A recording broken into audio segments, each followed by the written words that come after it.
So y'all going to Saturday? The only place that's even remote. Okay. It's always been Yeah, because the other day I was going through my. I think with the schools, because they have a city policy to cover. Oh yeah, you're right. More than you came from. Yeah, still. Okay, we'll go ahead and get started. I call to order the meeting of the Manassas Park Governing Body for October 19th, 2021. All governing body members are participating in person, so there's no need to read the meeting statement.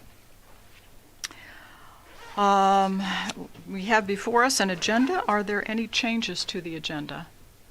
Okay, hearing none, do we have a motion to approve? Second. All in favor? Aye. Opposed? Abstained? Motion carries. Thank you. Please join us in a moment of silence. And Councilmember Javed, would you lead us in the pledge?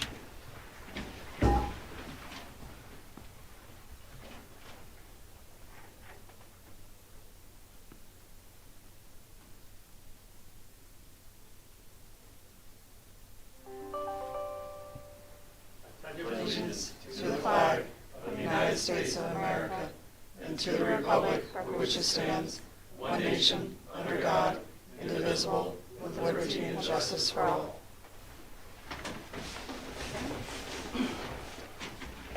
Okay, next we move on to public comment time. We have a comment sent in by Mr. Joe Delansky Jr., so I will go ahead and read that. To whom it may concern, it has come to my attention that at the Tuesday, October 19th meeting, the City Council will be discussing the possibility of lowering the fees for citizens that are in violation of parking codes. It is disheartening to hear such a suggestion.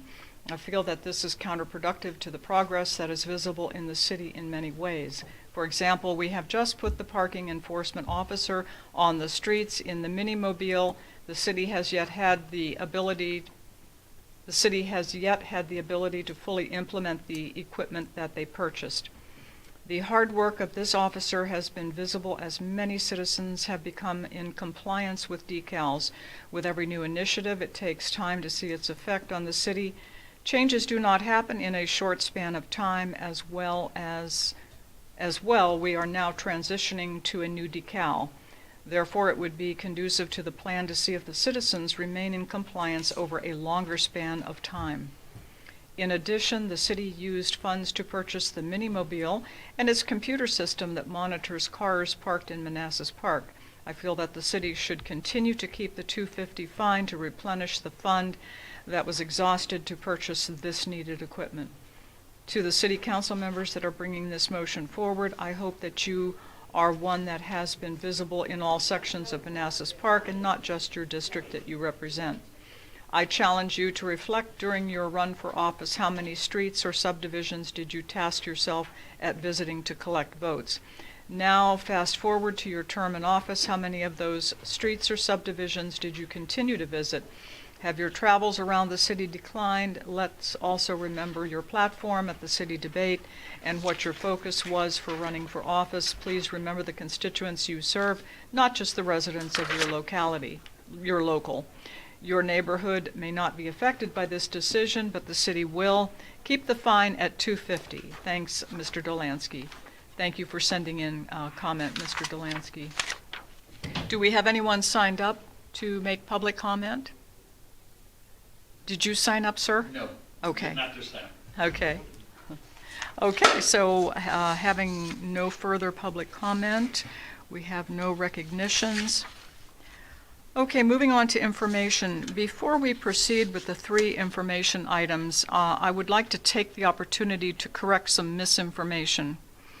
It's come to our attention that there is a misunderstanding about the new flag policy that we will be voting on later this evening in the meeting. It's under 8A, and I encourage everyone to continue to stay tuned.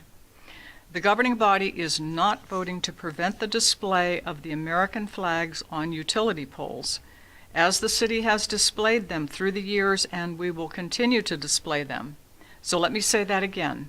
The governing body is not voting to prevent the display of American flags on utility poles lining Manassas Drive. The new policy is designed so that the governing body may support a cause or initiative after deliberation, after a vote, and while at the same time not creating a public forum. Now, the public forum issue, which is a free speech issue, will be explained later in the meeting when this agenda item is discussed. Flags chosen by the governing body will be flown on the poles in front of the city's 5 public buildings. So we just needed to clear that misunderstanding up. Thank you. Okay, moving on to the other 3 information items. City Manager has an introduction. Good evening, Mayor and members of the governing body. I'm excited tonight to introduce you to the first 3 ARPA-funded positions that we brought on board now. A good way to introduce them to you all and to the community as well, for those who are looking for economic assistance, whether you're a restaurant, for those looking for assistance with rent, utility, mortgage relief. We now have the capabilities to really provide those supports. So I'm going to present them. And thank you very much again for approving these positions to serve our residents. So first, I will introduce Mr. Lamar Hoy. When I'm done, Lamar, feel free to, or you can come up right now and I'm here. So I'm very excited to have Lamar joining us from Arkansas. Lamar Hoy is an urban consultant with bachelor's and master's degree in urban and regional planning from Virginia Commonwealth University. He has worked on projects in Virginia as well as projects that span multiple states like Arkansas, Texas, Oklahoma, and Louisiana. Most recently, Lamar was employed by the Arkansas Economic Development Institute as a community economic development planner. He is passionate about tactical urbanism, EDI, equity, diversity, and inclusion, art, fashion, and cooking. I didn't realize. So Lamar is also a musician and entertainer who writes and sings, so we'll have to test that out. Has acted in plays and performed stand-up comedy. I always joke with Lamar, he's also a former Marine, but his dad was smarter because he went in the Army, so I was joking around with him. So that is Lamar again. He's managing our economic development program for the city, so he'll be supporting us in our efforts, and kind of the first step is designing the program about getting relief to our residents and to our restaurants in kind of a dual approach. So that's kind of the first thing he'll be working on here, trying to leverage whether we do technology-based, mixed technology, or paper, or whatever we need to make sure that our residents get support and our restaurants get support. So I will turn it over here to Lamar if you want to say hi to the governing body. Okay. Good evening, everyone. Thank you very much for this opportunity to speak to you. I'm very happy to be in Manassas Park, and I really hope I can bring the best of me to the best of your city. I will always be available to you through phone or email, so I look forward to hearing from you. Thank you. Thank you for joining us. All right, and next we have our housing coordinator, Yvette. Yvette, you want to join me up here? So Yvette's joining us from the Fairfax County Housing Department. So for the past 18 years, Yvette Monet's professional experience has included mortgage delinquency, loss mitigation, homeless advocacy and housing location services, affordable housing and housing choice voucher programs eligibility, nonprofit management, delivery housing, related education and training, and housing counseling in the areas of rental, pre- and post-purchase fair housing, financial literacy, and foreclosure prevention. So Yvette serves as a board member for 2 local nonprofits in her free time. So but beyond this, she has a very impressive resume, a lot of other things that weren't included in here as well. So in her free time, Yvette volunteers for various community organizations. She has an MBA from the University of Maryland Global Campus. She's very passionate about serving the community, serving our community specifically. She is going to do a great job with community outreach. She's fluent in Spanish as well, so going to do some great outreach for our community. So Yvette, if you want to introduce yourself. Sure. Thank you. Good evening, everyone. We have Lamar from Arkansas. I'm joining you from Centerville. Pretty close. But I'm thank you for approving these positions. Because of that, we're here. And I'm very happy and very excited to serve Manassas Park. It's my neighbor from Centerville. And I've always been in the counseling arena, so I love this area as well, and I know that the need is great. So I'm here to serve. Thank you so much. Okay. Welcome. So we'll actually be opening to the public where ASAP used to be. We're going to be putting up a sign here in the next few days that Calvin's department quickly built for us called Community Services, and it'll say Housing, Economic Development, Public Health, and Mental Health. We still haven't hired the Public Health and Mental Health Coordinator. The Public Health Coordinator should be joining us November 1st, so we'll introduce you to him for that process. We haven't started interviewing yet for the mental health program, but we want to get open as quickly as possible for the housing, especially for housing services as well. And then when we roll out the relief program for restaurants and residents to support their effort as part of economic development, we want to be there as well. Or anyone who's looking to start up a business as well. That'll be the place to meet with Lamar and meet with our new team as well to get services. So Yvette is joining us part-time for right now until December, where she'll become full-time. She's still going to be closing her operations there in Fairfax County. But the good thing with that is she's actually going to be working evenings at the community center. So if residents don't have time during the day, please feel free to go to the community center in the evenings to meet with Yvette. She's where the old little mini library section we had at the community center was. So you can either stop by right now Fridays during the work days at City Hall, or Monday through Thursday in the evenings at the community center as well. So we're very excited to have both Lamar and Yvette joining us to really help serve our residents and our businesses. And then next up, we have a very important financial position to help us with everything else we got going on. Mr. David Jackson. So first off, David impressed Pond with his financial acumen, so that I think says a lot. So we were very impressed with David. He's a great guy. He was born and raised local D.C. metropolitan area. After receiving his MBA, he began his professional career at the D.C. Department of Health as a project manager, business analyst for 2 years, leading a team of techs to build out the newest high emergency command center.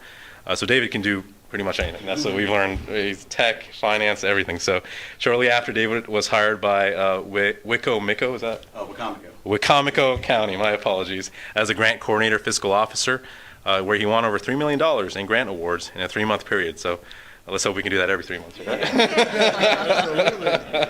So tripling the previous year's earnings for the community, winning 8 awards, including federal, state, and foundation awards as well.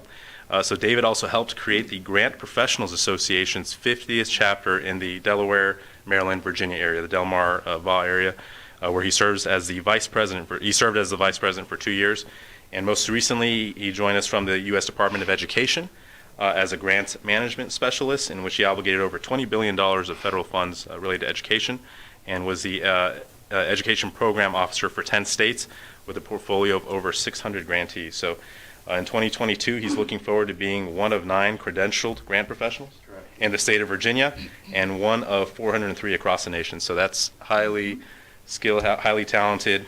So he's going to help us out with not just the reporting requirements and tracking for ARPA, because we have a lot of money that we have to keep tabs on, a lot of reporting requirements that we have to have for both the state and the federal government, but also helping us with our overall grants program as well. So we're very excited to have David join the team. So if you want to introduce yourself.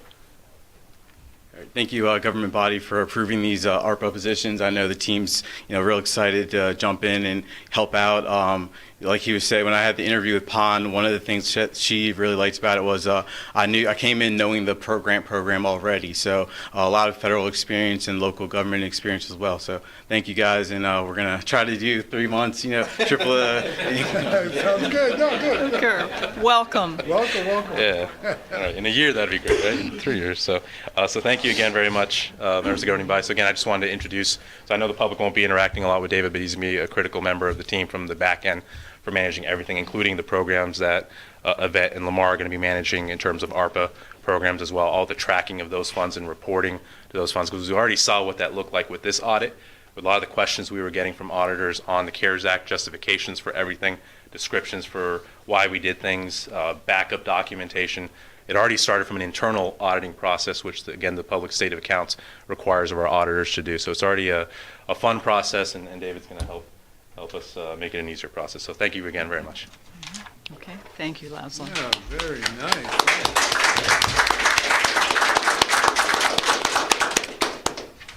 Okay, next we have an update on the Community Maintenance Working Group from Councilmember Hampton. We want to thank Councilmember Hampton for spearheading this committee, this working group, and actually thank everyone who's participating in it.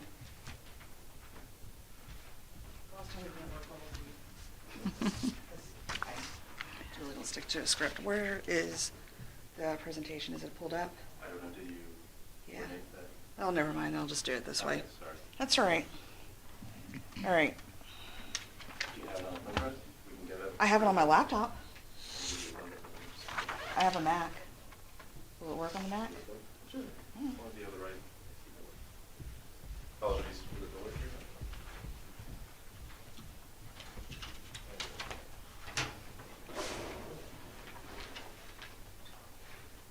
we jump to the next item maybe, before we get this right? Yeah. Do you mind? Yeah, go ahead. Mayor, to jump to the next? Sure, information item? sure. Let me get- That would be recycling information item. Okay? That way we can get.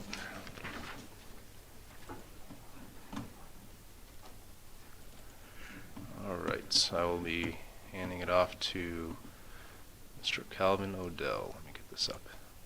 Okay, Calvin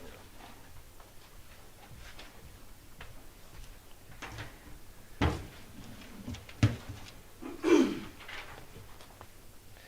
Good evening, Mayor, Vice Mayor, members of the governing body, citizen staff, and guests. I'm Calvin Odell, the Director of Community Development. I'm here to give a little recycling update in sort of response to ongoing complaints from citizens about the question of why does sometimes my recycling materials wind up going in the trash, and also to refresh people on the guidelines and standards for our recycling program. As we remember, about a year and a half ago, I gave a presentation on some pretty dramatic changes in the recycling industry, driven by policy changes in China. Not much has changed on that front, and with all of the supply chain issues and the port issues right now, I don't really foresee any major policy changes or improvement of recycling moving through the ports in China, so I don't have any optimistic news on that front. So we're pretty much status quo that we were back then, with it being very difficult to meet the standard of contamination in bales of recyclable materials going globally and especially to China. That complicates things, but that also puts our hauler in a bind, because if they are trying to deliver our recycled goods to a sorting facility, and that sorting facility is trying to meet those standards, they are going to pay excess fees if they bring contaminated materials. So they have to be very cautious with what they put in the truck, and we try to offer guidelines to citizens, and we're trying to meet those goals, those levels of contamination, but it's a very difficult process. It takes a little cooperation from the city and from its citizens. So I just wanted to give this little presentation to sort of go over what the recycling program is and what the guidelines actually are. In response to some recent complaints, Laura Cohenauer, our operations manager, this is not the first time by any means that she has given done a windshield survey to go out and actually lay her own eyes on what's showing up in people's carts and what's showing up in our public recycling dumpsters. She did a windshield survey on October 6th and essentially found that 60 to 70% of the cans she inspected had plastic bags in them. Now, I know that this is difficult because I'm the guy at my house that has to move the recyclables from that magic spot where they get set out to the actual recycling bin in the garage. And it is much easier to throw them in a grocery bag or to throw them in a plastic bag and carry them out to the cart, but that immediately creates a contamination issue. Those bags are not recyclable materials. Not only can Patriot staff not see through the bags to tell what you've put in your recycling, but those bags themselves are a contamination to the recycling and would have to be removed. So if we see plastic bags, or Patriot sees plastic bags in the recycling cart, it's instantly probably going in the trash truck instead of the recycling truck. Patriot was also consulted on what they're seeing. They said the same thing, but they also cited some secondary issues, which is mainly pizza boxes. Pizza boxes, if they were spick and span clean, could probably be considered a recyclable material, but they're not. They're contaminated with grease and stuck on cheese and things of that nature. Pizza boxes are generally not recyclable, and there's not really a way to clean them till they are recyclable. Styrofoam. Some people believe that styrofoam is a recyclable material, so there's a lot of styrofoam food containers showing up in the recycling carts and the recycling bins. And then diapers. People assume because they have like a plastic lining that for some reason they're recyclable, but diapers are certainly not a recyclable material. So Patriot is also, beyond the plastic bag, citing these three things as major secondary causes for their decision to put things in the trash instead of recycling. We have put guidelines on our website, and I know there was some questions about recent trash and recycling guidelines on our website. When I went looking for trash and recycling guidelines, I didn't find any misinformation, but I understood if you followed certain links through the Public Works page, you were able to locate some older guidelines. They were dated, but there apparently was some misinformation available if you dug deep enough on the internet, so we did want to offer some clarification, and we will be pushing information out with the pre-holiday bulletin in November, and also on social media to remind people of our guidelines. These are sort of abbreviated version of our guidelines, and again, more complication to the recycling process. Caps and lids, although it's nice and we set our recyclables perhaps on a counter until we get them to a cart, and it's nice to leave a cap on them so that if they get knocked over we don't have something spilling out or dripping on our counter. Those things are not recyclable materials. So caps and lids must be removed from glass bottle or glass jars, plastic bottles, things like that before they go into the actual recycling container. Also, food and beverage has to be rinsed off of these recyclable materials. So if you have a bottle and it's half full of Coke or a quarter full of Coke and you put it in the cart, that's a contamination. That bottle needs to be emptied, rinsed out, and cap off before it goes into the recycling container, else it's contamination. And also, we ask that people sort of crush or compress the materials if they possibly can to save space, because one of the things that we're seeing so much of is mixing of trash and recycling. Either you run out of room in your trash cart, so you throw a little bit of trash in your recycling cart, or you run out of room in your recycling bin and you throw a little bit of recycling in the trash cart. Those things are intended to be picked up separately, but if there's contamination in the recycling because you didn't have room in your trash, your whole recycling bin's going to wind up going in the trash truck. And this, just a reminder of the actual acceptable materials. There's a little more detail here than I'm going to get into, but in general, 1, 2, and 5 plastics. So your plastics usually have the little recyclable emblem with the number on them. Those numbers are important. It needs to be a 1, 2, or a 5 in order for it to be a recyclable, acceptable plastic. Aluminum, paper, most paper is acceptable, and that includes like the funny inserts that seem to be glossy, but as long as they are made of paper, they are generally recyclable. Even wrapping paper, unless it's metallic. That is the one issue with wrapping paper. There's so much expensive metallic wrapping paper, and that is not actually recyclable material. And glass, not much has changed. We know that glass was hanging in there with some recyclable value in the commodities market. People were finding alternative uses for it as construction materials.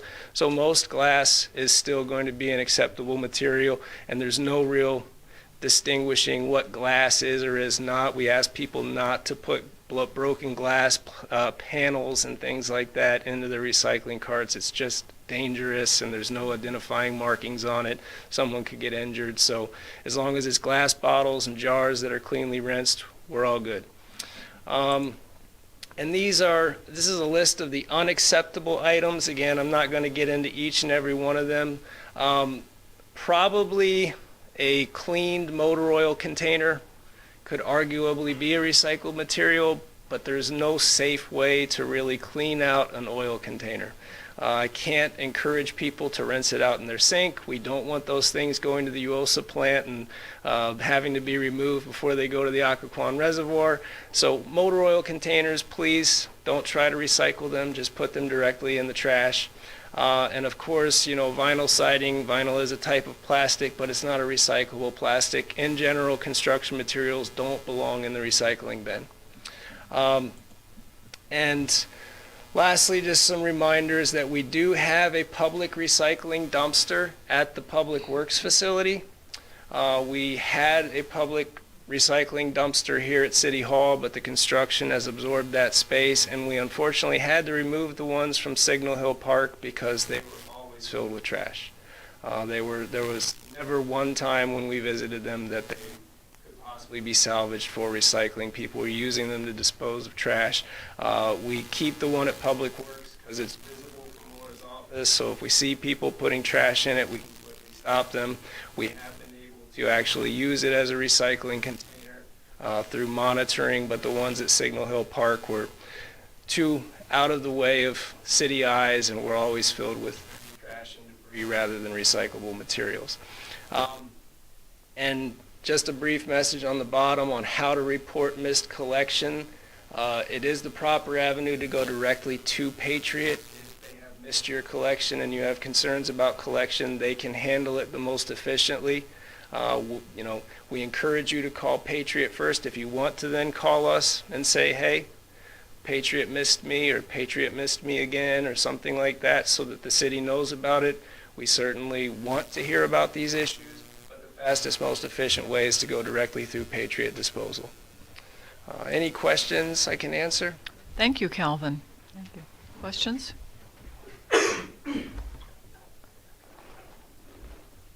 Questions? So we can put glass in our recycling bin now? Yes. Okay, cool, thank you. As long as it's clean. Yeah, Okay. okay. Okay. Questions? Vice Mayor Banks? Calvin, I thought Arlington has a glass recycling center. Or Fairfax County has a glass recycling center. Is that the nearest recycling center to us? For any glass materials. So the glass commodities market was practically null a year and a half ago. They were primarily using it for construction material, but it does have value as a construction material.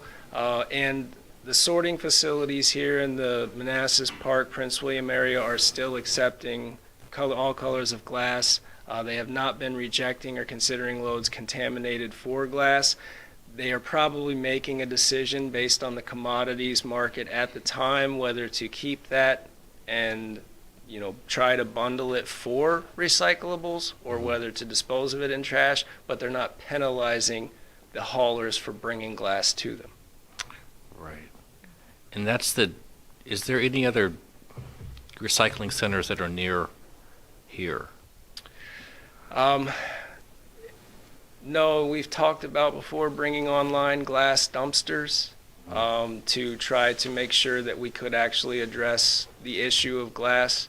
But currently, I don't know of anywhere you could take glass recycling unless they're accepting it directly at American's glass or recycling sorting facility over towards Nokesville. And I could talk to Dominion and see if they intend to accept glass when they open.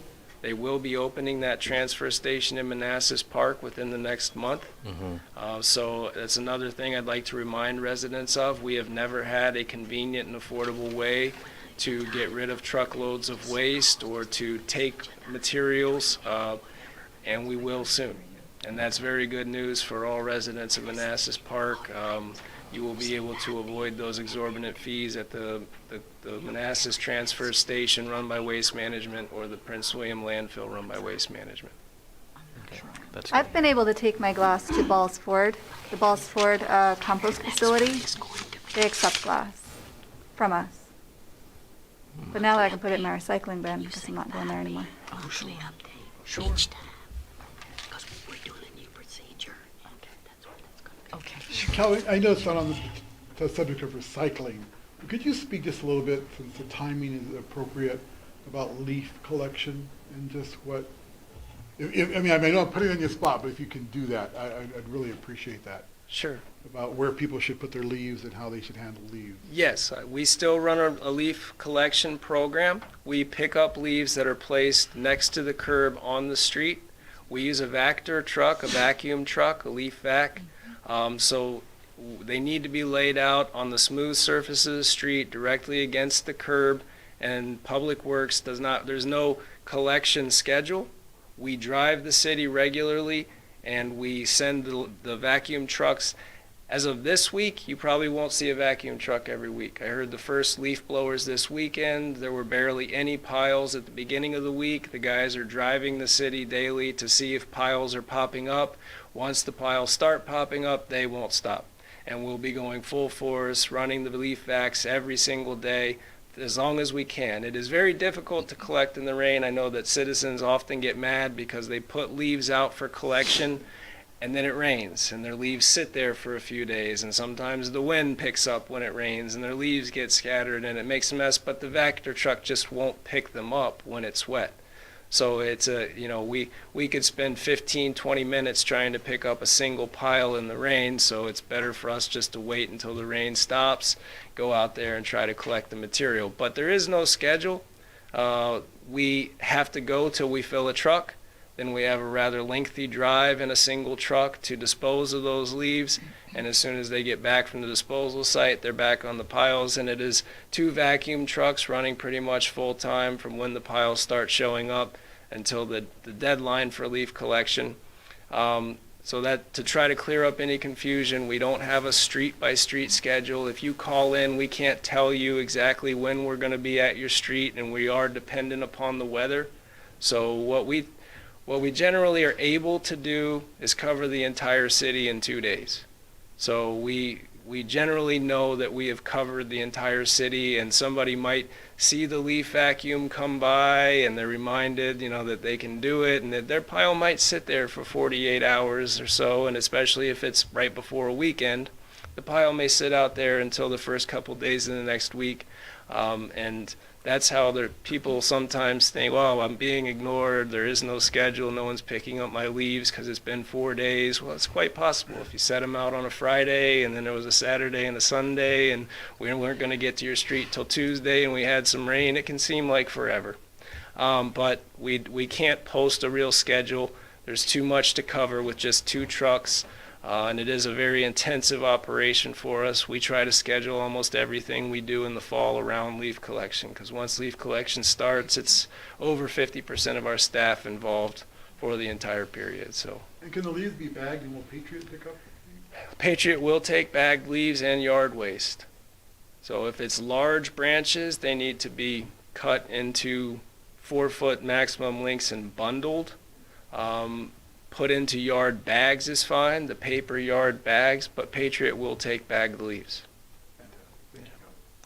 Any other questions? Okay, thank you very much, Calvin. For the folks at home, that was 5C, the recycling information item. So we'll go back to 5B, which was the monthly update for Community Maintenance Working Group. I just want to keep everybody on their toes. First, I want to say thank you. I'm a fellow UMGC alumni, so welcome aboard. So back in, Slides? yeah, Okay. if you I wouldn't can do mind. slides, yeah. You can? Yeah. Okay. You can go to the next All slide. right. Sorry. I also jump around a lot. I just wanted to put this back up here so that folks that did not know what the Community Maintenance Working Group was about. This is what we're about. We're 12 months. We're about a month in, a little bit over a month in. You can go to the next slide. So we had 5 members. Right now we're down to 3 members. We had 1 member resign. Not this afternoon, but later in this meeting, we're going to ask that you appoint someone in that person's place. We have another resident that raised their hand but hasn't participated yet. So probably another few weeks, we'll probably come back with asking if we can appoint somebody else. Plaza, would you mind going to the, here we go. So, as I mentioned, we just got started on the 30th. We've had 2 meetings thus far. The most recent one was last Thursday. We primarily meet at the police department in their community room because most of us live on the west side and it's closer to our home. But also we like to use the different facilities that are available here in the city.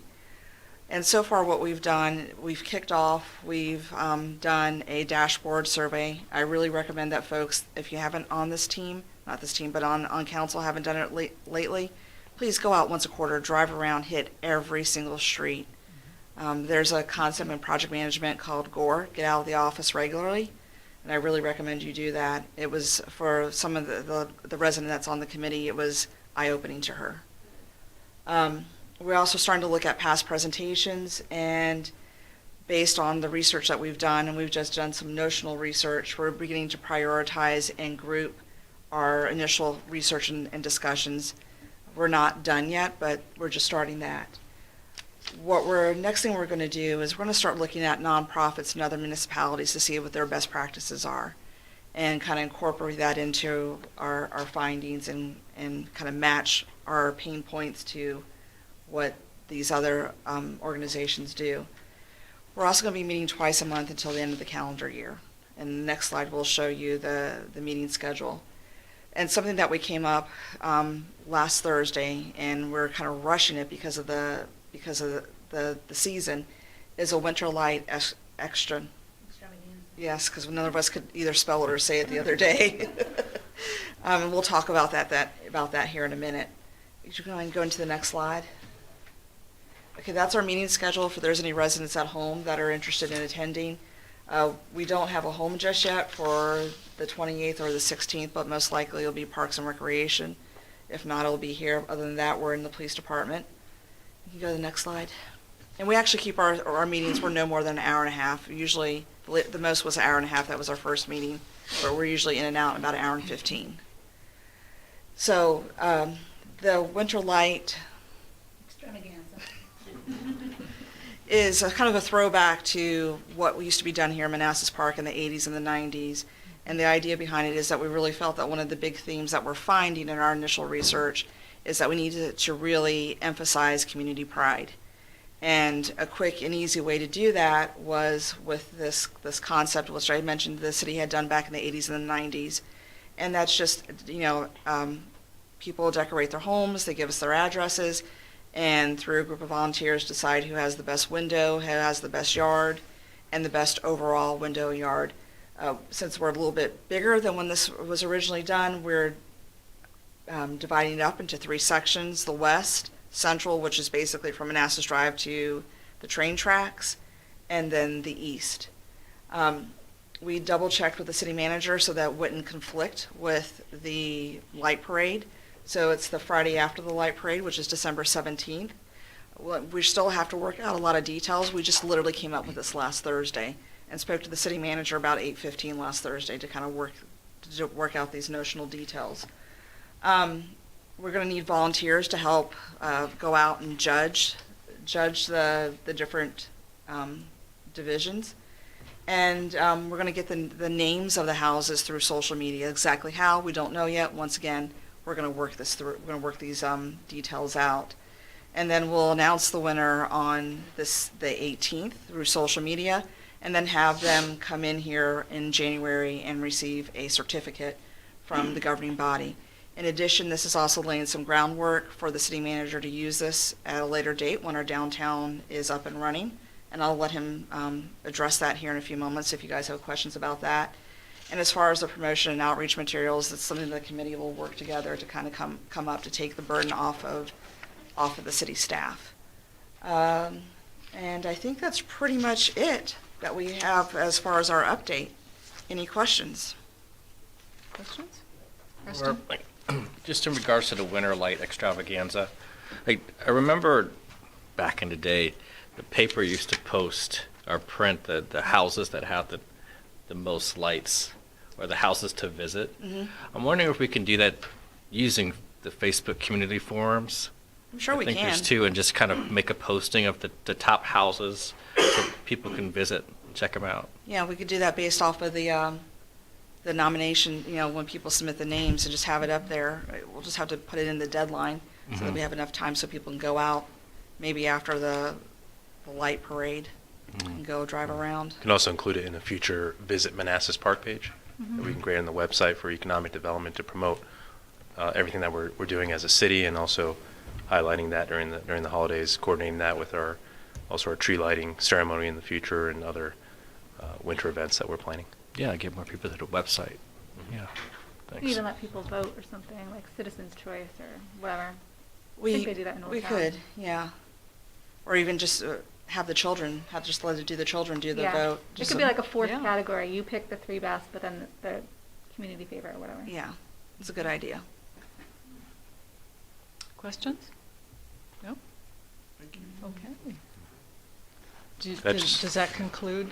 Yes, sorry. Okay, thank you very much. Could I provide an update related to this, related to code enforcement itself? We are, I'm sorry, can you speak a little yeah, so louder? if I can provide an update on code enforcement in general, is that okay? Yes, yes. Yeah, so we are back on the docket for taking the 5 cases to court on December 15th. And then we're going to try to again to get some more cases in January. We had a good meeting with the attorney who's drafting all the code rewrites. So we think we're going to have a lot of good options to bring back to you all, alternating between some that we can actually ticket, like our parking enforcement officer, to kind of expedite things, and other strategies to be more successful in court. So that's an ongoing process currently being reviewed by Calvin's team.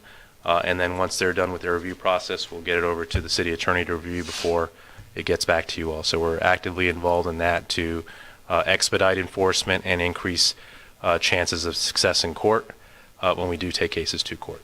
So that's it. Do we have a date for the demolition yet? The problem is we haven't been able to get Columbia Gas to disconnect. So we don't have a date. I don't know if you got an update this afternoon or not. Yeah, it Not is. from- Novak is good. Okay. All right. So Novak gave us a date, but not Columbia yet.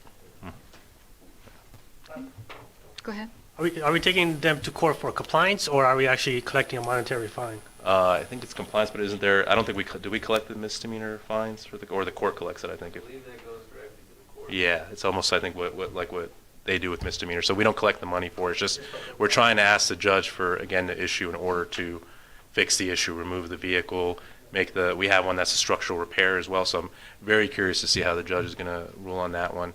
A lot of inoperable vehicles, and then some let's call it improper storage on their yards is a good way to put it. So we'll see how the judges. But we have kind of new frameworks that the attorney reviewing this for us that Dean recommended to us is creating. That's pretty interesting, used by other jurisdictions to increase to make it easier for judges to make a simple ruling based off of actual metrics. So it improves chances of success. Yeah. Okay. Do you have questions? No? Thank you, Laszlo. Okay. Thank you. Okay, next on the agenda is consent agenda. Consent agenda consists of the approval of the minutes of October 5th, 2021. Do we have a motion? So moved. All in favor? Aye. Opposed, abstained, motion carries. Thank you. Okay, moving on to 8A, which is the policy for flying flags on utility poles. This item was discussed in detail at the previous meeting and was revised based upon governing body concerns for staff time and resources. And let me say again that this has nothing to do with flying the American flag. So you're up, Dean. Thanks. And actually, it's just adding one flag to the below the city flag on that pole for the city flag. Now, you had mentioned, Mayor, that an explanation of the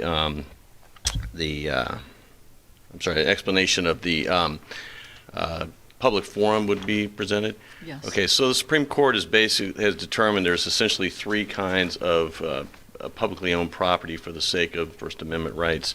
The first is the quintessential public forum that historically has been used for people to speak or to gather and protest. Examples would be plazas in front of City Hall. We don't really have that happen here very often, but that's a traditional quintessential public forum. Then there's property that is not a public forum. For instance, inside City Hall. That's not a traditional public forum in the administrative spaces where we are. Elsewhere, say Public Works building. Okay, people don't go inside Public Works buildings to protest. It's not traditionally done. We might also own some property somewhere that's not traditionally done. But the governing body can also create a public forum. It's called a designated public forum in which citizens and organizations can exercise their First Amendment rights. Traditionally, you've seen some places probably in some cities where they have like a graffiti wall or an idea wall. That would be an example. Okay, we've created that specifically for that purpose. Some jurisdictions get into trouble because they start allowing their poles, either the utility poles or their poles in front of their municipal buildings, to be used for some cause that they happen to like. Well, once they do that and they allow the organization or the person to determine what the message is, then you've created that public forum, unintentionally perhaps, but that's what you've done. And thereafter, any other organization can come and ask to be treated the same. Now, the governing body could always say, okay, it's no longer a public forum. We're taking that away. The Supreme Court has said clearly that once you create a designated public forum, it's not that way forever. But you all decided you didn't want to go down that road to begin with, and rather than try to set up a policy that was both costly and time-consuming for all utility poles in the city, the last meeting you decided to narrow it down just to the flag poles that are traditionally used for the city flag in front of municipal buildings. So that's what we have here before you tonight. I believe it incorporates all the changes you requested last meeting. If not, please let me know and we can tweak it some more. Has everyone had the opportunity to read and study the policy? Yes. Are there any questions or comments or? I have a Yes, question. ma'am. Dean, so I just wanted to make clear, if someone donates a flag, we're not obligated to fly it, correct? No, and that says that specifically in here, that it says nothing in this policy shall be deemed to require the governing body to support any cause or to authorize and direct staff to fly any flag in support of any cause.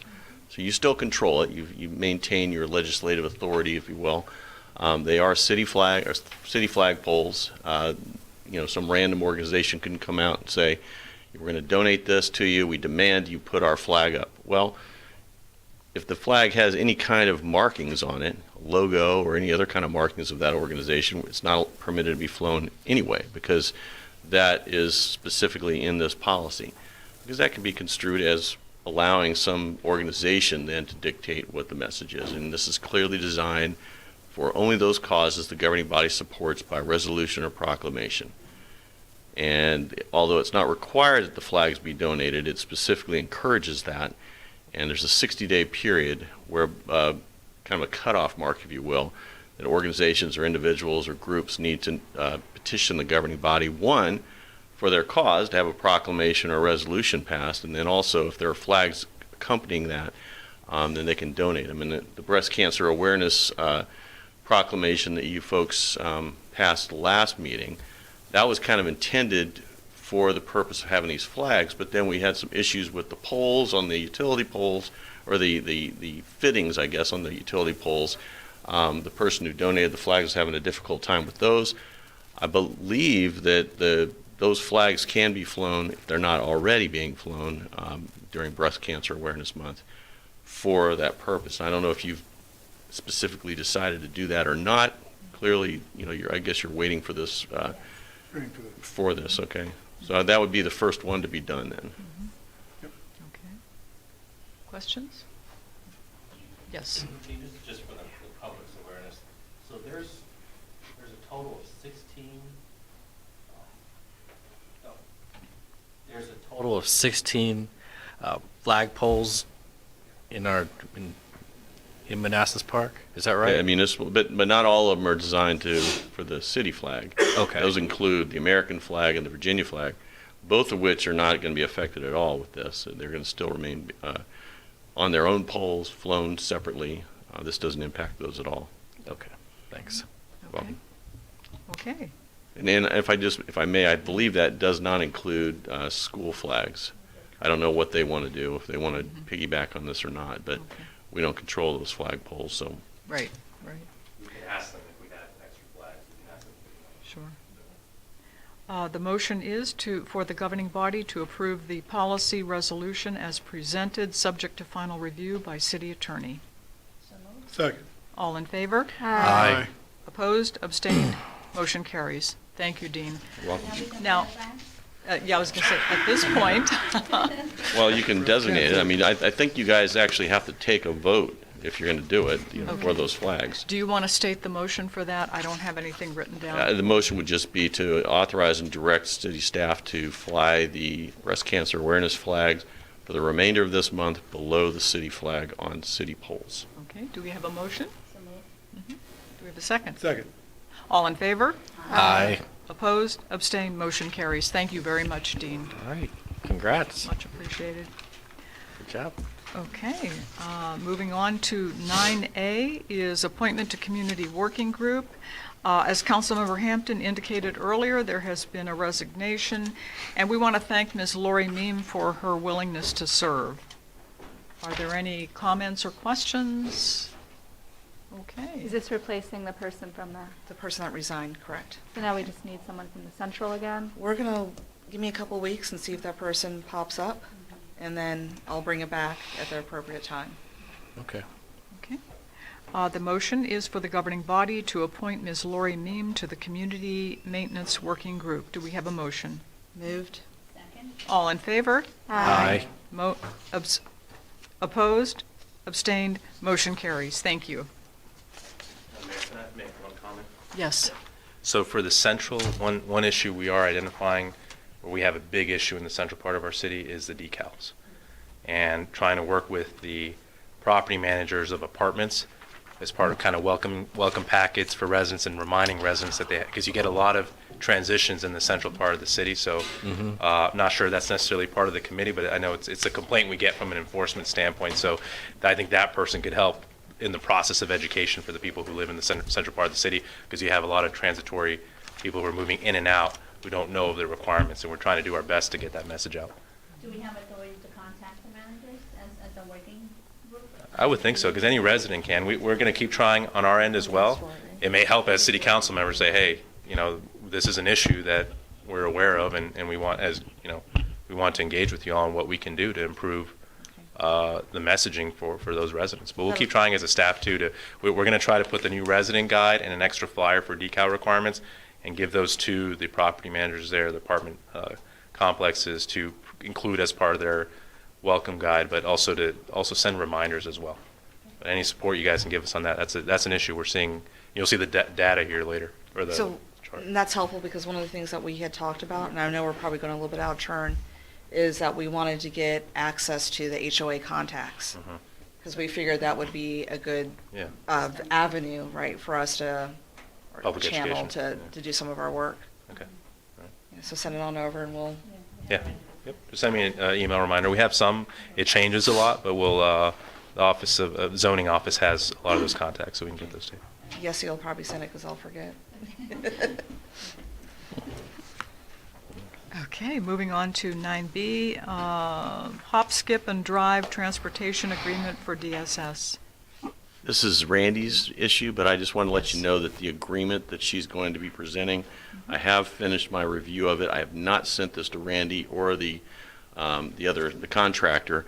However, most of the changes were not substantive. The only substantive one was essentially to bring the arbitration provisions in line with the governing law that was already changed that they agreed to. So I don't think there will be a problem getting it approved from them, but I just wanted to pass that out. So you said the changes are not substantive. I'll send it to you. Most of them are stylistic and just for internal consistency, which is just kind of my own pet peeve. But the only thing that really was substantive was just to make sure that the arbitration provisions, which I don't like arbitration provision to begin with, but it's in there and we're getting a good deal.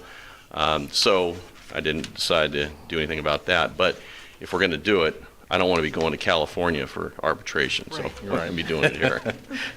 Hate to go to. That's all. Sorry, Randy. Yeah. Okay. Thanks, Dean. Welcome, Randy. You don't want to take a trip? Go ahead, Randy. You're good. Yeah, so as Dean mentioned, I'm Randy Nunes. I'm the DSS director. Good evening, Madam Mayor, members of the council. Before you is a request, a recommendation to allow the city manager, after being reviewed, the agreement to sign in order to provide transportation for one of our youth. I'm here to answer any questions that you may have in addition to the documents that you were provided. I am in receipt, Madam Mayor, of a couple questions that you have. I did send those out yesterday afternoon to my point of contact at Hop Skip Drive, and I've yet to hear back, but I am working on that for you. So that would be in the contract. If we approve that contract tonight, it would retain the language, would it not, at the sole discretion of the contractor? Would it retain that language if we vote tonight? That's language I have not changed. If you want me to change that, I will. You're talking about the damage done to the inside of the... Yes. Yeah, and I was a little concerned about that too. The and that's something terminology. Randy is checking on, I believe. Okay.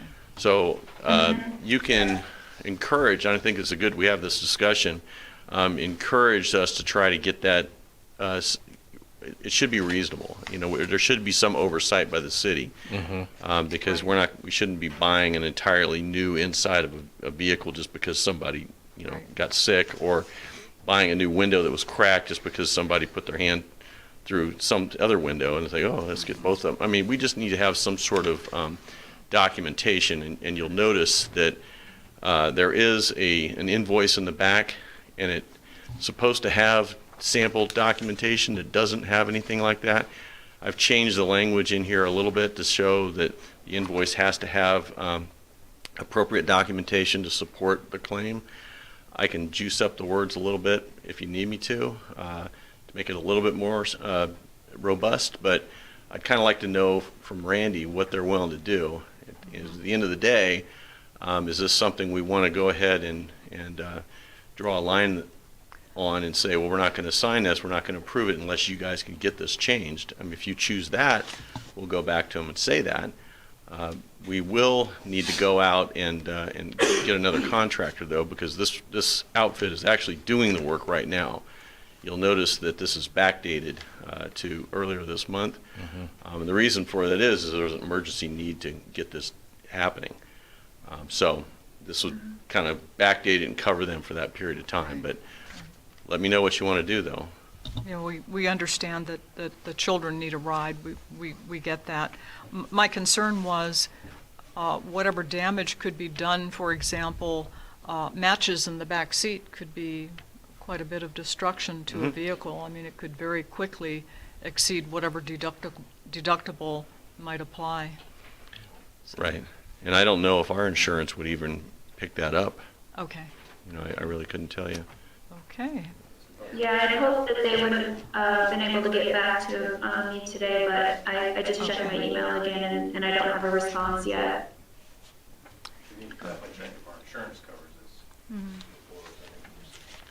Well, that was one of my questions. Was that not answered? I said, can someone please confirm whether or not these damages would be covered by the city's insurance or other source? There's a $1,000 deductible, so. I beg your pardon? There is a $1,000 deductible, so it'd have to be a lot of damage before that insurance would cover it. But the insurance would cover it? If it's over $1,000. Okay. But this isn't, it would cover it even though it's not our vehicle? Oh, no, they would have to, Because this, it would only come in if they didn't have insurance. so the situation is this company's vehicles are transporting students to and from the foster home outside of Manassas Park to a Manassas Park school so they can maintain their friends and teachers throughout the school year. They're not city vehicles, so They probably would not cover it. can you just check I can and, check. okay. Okay. Well, that, presumably that would change the staff recommendation. What is the will of the governing body? Let's hear from everyone.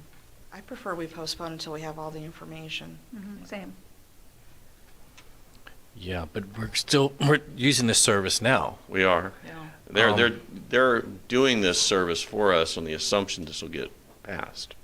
Okay. Randy, what is your timeline? Do you have a drop dead date?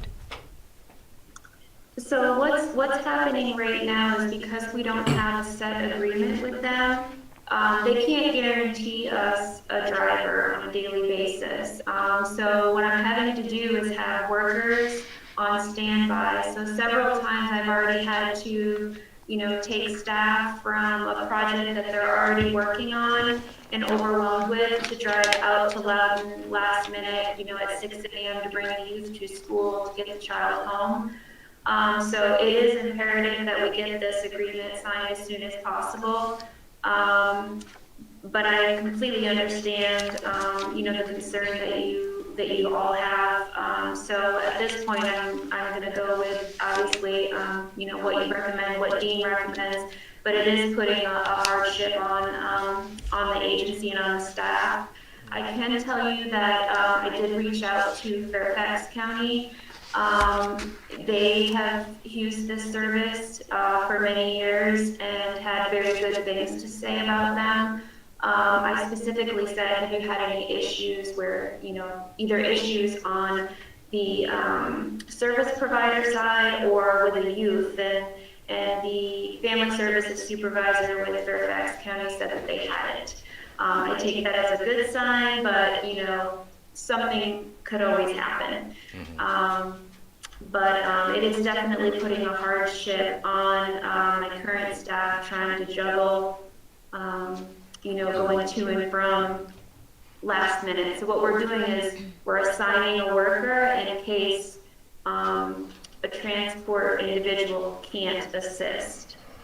And if I can just point out, and correct me if I'm wrong, Randy, but first off, we're required to do this, right? This is a state mandated service, so it's not like we can get out of doing this. Secondly, this company is substantially lower in cost, right, than the next alternative. Correct. So I'm I can't remember right now who that was. I could definitely get that information, but it was definitely a lower cost to use this company. And again, we reached out to determine what their track record was. So we felt confident using them.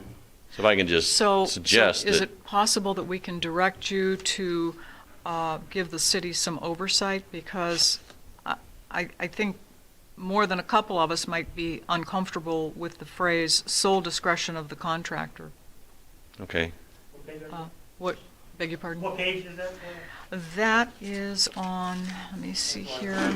It's Exhibit B, which is page 40, PDF 40.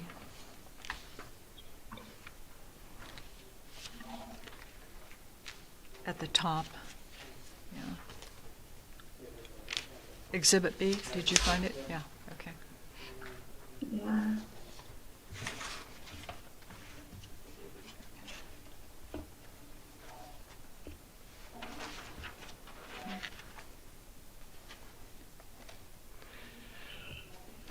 I'm wondering if this is a part of all of their contracts and that no locality has said anything.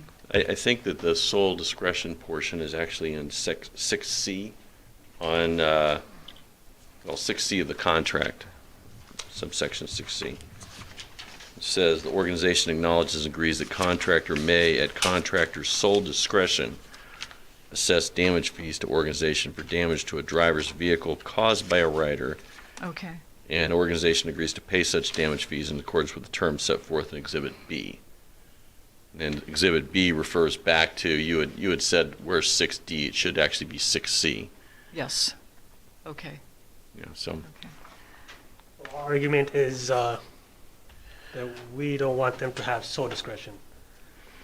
Right, we want documentation. Yeah, we some don't want sort to of proof. The city needs to have a voice in this. We don't want to end up some- having to buy them a new car because someone spilled a soda Yeah, in the backseat. yeah, this language here is saying that it's at their sole discretion they can assess damage fees, and it's in accordance with the terms in Exhibit B.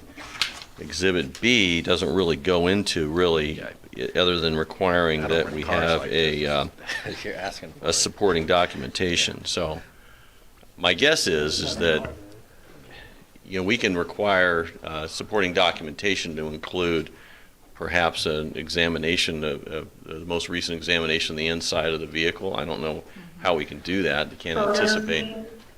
A photo? Yeah, but A photo, perhaps? would they take a photo each time the student gets into the vehicle? I mean, that would be the best way to do it, but that's overly cumbersome. Yeah, it's very. And the other issue is that you're going to put that child in the middle between the city and this company, because the insurance company, both from here, is who they're going to ask for a witness is that child. Who are they going to ask is what now? If that rider did any kind of damage to the vehicle. Well, but a child is not contractual. You cannot enter into a contract. No, but you don't think they will bring her in as a witness to see what happened? Oh, perhaps, yeah. Exactly. So, I mean, you point that child in the middle when this child is dealing with a lot of other things in her life, or his life.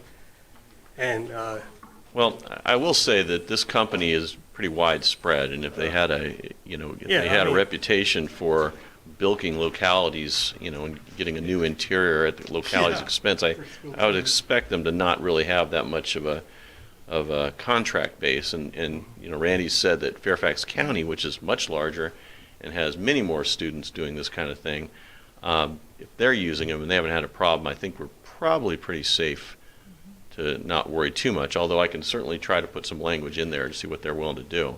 I was thinking in terms of 3 estimates. I mean, if something does happen, why not have several estimates to see if what they're telling us is accurate? That's fair. I think that's a pretty fair request.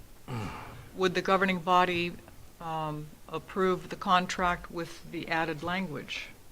What is the Yes. will? Yeah, of 3 the- estimates? Yep. Yeah.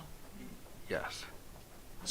But, so we're not certain about the liability Insurance. coverage though, so I reckon Wait. you guys are, it sounds like we need more information, so I'd say we hold off till November 3rd. Yep. Yeah. Let's get back from this company. Let's double check with the insurance company. So Randy, if you want to work with Lana, please check with VML or Versa now to see if they offer an extra coverage, because we don't know, maybe other jurisdictions, the ESSs have already worked with Versa to get an additional liability coverage for this unique issue, because it's not city property. So it's a different type of coverage. well, Dean, let me ask you this: all our city staff is covered, right? So, say they slip on the sidewalk during a snowstorm, they're covered by our insurance. Our city staff? Right. Yes. If So they're can that apply- work-related. Right. Well, I'm saying, can that same can that apply to ESS foster children? I don't know. I couldn't Since tell you. it's I don't acting have- as an agent on behalf Right, of the in city. you can. I see your You logic. can do the blanket insurance for Yeah, those. and that's something, traditionally, Lano calls down there and they give us a rather quick answer, so I think we can have an answer tomorrow. Okay. Or we maybe have to be prepared if they have to get their own liability insurance, that these rates would go up, Oh. right? So if you require a company to get some kind of coverage, Oh. they're going to pass it on to you, but Right. I think that would bring some more certainty. Yeah. They have coverage. Yeah. It's actually mandated in this Yeah, but agreement. coverage for this, There is a certain level of discomfort with the lack of information. So we're sorry that we're going to have to inconvenience and defer this, Randy, but. Quick question to Randy. that's why you're asking. Randy, can I ask you a question? Without necessarily commenting on this particular case, how does this happen? Is it because we have a lack of foster care, foster parents here in Manassas Park that we have to go to Loudon?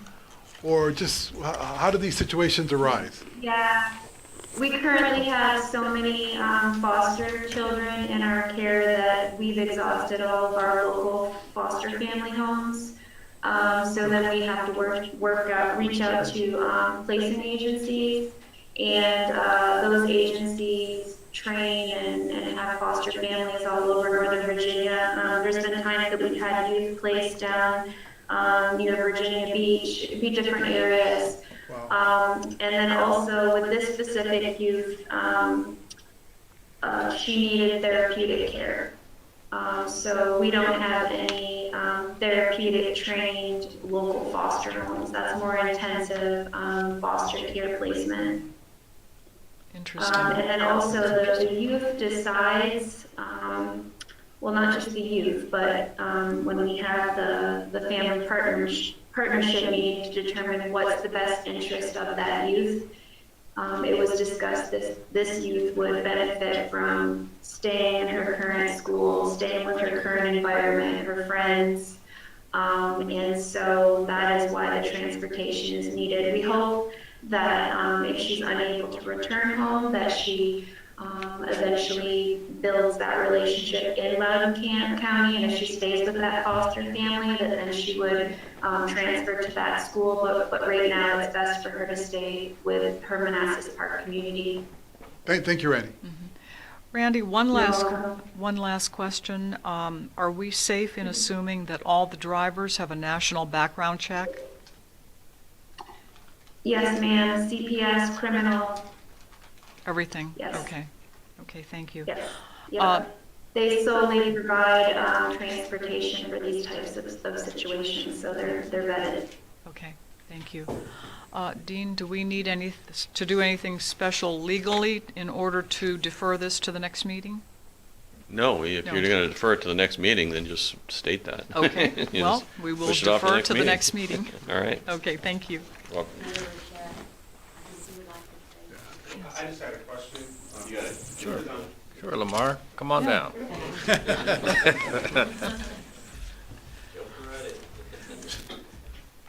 I'm sorry to interrupt, and I'm sorry that I'm not up to speed exactly what's going on. But from what I'm hearing, so there's an issue with the transportation and what's going on in the actual vehicle. Has anyone considered the possibility of maybe putting out a request to maybe get some type of video surveillance in there? I mean, there's different types of cameras that somebody might be able to buy, install in their own personal vehicle in order to record what's going on. And I mean, I don't know if it's going to be a cost that would be associated with the city, or they would go ahead and put it through their drivers since they're driving their personal vehicles. But I just figured, maybe that might be a way to help offset some of this. Yeah, like a dash cam. Maybe. Good idea. That was all. Yeah, to be honest, I'm not sure specifically what type of vehicle it is. I'm not sure if it's something similar to a taxi cab or if it's a smaller bus. And I do know nowadays many of those transportation outlets do have recordings. That may be something that they already had in place just to help out with the liability of the precious cargo that they're transporting. I can look into that and find out. Okay, Thank you. thanks. Thank you. Okay, we will defer till next meeting. Thank you, Dean. Thank you very much, Randy. Have a great night. You too. Moving on to 9C, sole source procurement of water meters. Good stuff. Good evening again, Mayor Rochelle, Vice Mayor Banks, members of council, citizen, staff, and guests. I'm Calvin Odell, the Director of Community Development. The item before you tonight involves water meter replacement and the purchase of water meters from the sole source distributor Core in Maine for our product, which is a Neptune meter. Our meters, our current inventory of Neptune meters varies depending on whether or not they've been replaced in their lifespan, but they were originally installed over 15 years ago. As you can see from our capital improvements plan presentation and our ARPA budget presentation, we know that we have reached the reasonable lifespan for our meters, and these nutating disc meters tend to read in the favor of the customer, which is not an equitable venture, and it's not a wise venture for the enterprise fund itself. We are trying to run a utility here. We know we need to replace all of our meters, but last year we saw a pretty significant spike in our actual meter replacement activities and the number of meters that needed to be replaced. And probably by our third bulk meter purchase, we realized that we were getting into the weeds of Laszlo's purchasing authority that you grant him, because we wound up spending $46,000 in total, I think over 4 or 5 purchases last year. So this year we wanted to be ahead of that and stay within the spirit of the authority that you grant the city manager to approve. And so we're asking that you approve up front the purchase of $75,000 worth of water meters through Core in Maine. That way we're not nervous about whether or not we're staying within the spirit of that authority that you grant the city manager. So this is pretty simple. The items that were included in your packet was a letter from Neptune. verifying that Core and Main is the sole source distributor for the city of Manassas Park. No one else is allowed to sell us Neptune meters. So we don't have to have any formal agreement or anything. We already have their product. We purchased from Core and Main. They have provided us with an upfront quote, and they will have to honor that quote through our purchases in this year. We just know that based on the replacements last year, to be safe, we're asking for $75,000 in purchase authority this year. It is not just the meters themselves, but also the coder registers that convert the information to digital information, allow us to assist residents with leak tests and things of that nature. Any questions? Questions? There's a question. So is there any rhyme or reason why they go bad other than age? Does weather have anything to do with it? No, the industry standard is about 15 years. We know that the nutating disc meters, they are a spinning disc, and over time the components wear out. They start to sort of slow down and not spin the way they're designed to spin, which gives us less ticks, which means that our utility starts losing money. More water sneaks by than gets read. So it's not good. 15 years is about the maximum you'll hear as far as an industry recommendation for leaving a meter in place. So we are looking to do a comprehensive meter replacement. This is simply to replace meters with bad registers, meters that are no longer providing us with readings. But this is just maintenance replacement, not comprehensive replacement. Just a patch? Yeah. Okay. Oh. And how many did we put out last year? The total number of meters, I would have to get that from our water. I don't have that information. I know we spent $46,000 in purchasing meters, coders, and registers. Okay. I'll divide 300 by whatever we're paying for this year. That'll give me an idea. Thank you. Yeah. I have a question. No, Calvin, you just mentioned the accuracy problem with the water meters. I'm wondering about the readability, because you mentioned this a long time ago about the problems of reading the meters. Will this make it easier to read the meters, or using these T10 meters? If we're doing, well, this is what we already have out there. Mm-hmm. We are on a radio read system. Mm-hmm. All of our Neptune 5/8 meters for residential use, it's pretty, I don't know that there's any 3/4 inch meters in our city being used residential homes. They're all pretty much a 5/8. We have a lot of commercial 1-inch meters, but we install this standard Neptune across the board. We use the same type of meter in every installation, just change the meter size. The coder register is the portion of the meter on top of the meter that translates the nutating disc spins into digital readout, provides a low flow indicator that allows us to assist people with leak tests, and then that hooks to an antenna that sends out a signal that can be picked up by our radio read. A lot of times with these coder registers, if we go out there and say we don't get a radio read when we drive the route, we get a no read order from water billing. They send us out to manually read the meter. If we can't read the display on the coder register because it's fogged up or illegible, we'll have to replace the coder register. It'd be rare that you would know that a meter was actually failing, but if we're in there and we're replacing the coder register, we're almost certainly going to replace the entire meter because we know it's aging and it's probably not reading in our favor anymore. So we actually want to get that problem fixed, kill two birds with one stone. But generally, if the coder register would be the part that we would know was failing because it's either not providing a readout to the antenna, or we can't physically read it anymore. Okay, thank you. Question? No? Okay. Thank you, Calvin. The staff recommendation is that the governing body authorize city manager to sign necessary contractual documents for purchasing Neptune water meters and Neptune coder registers in an amount not to exceed $75,000 as presented, subject to final review by city attorney.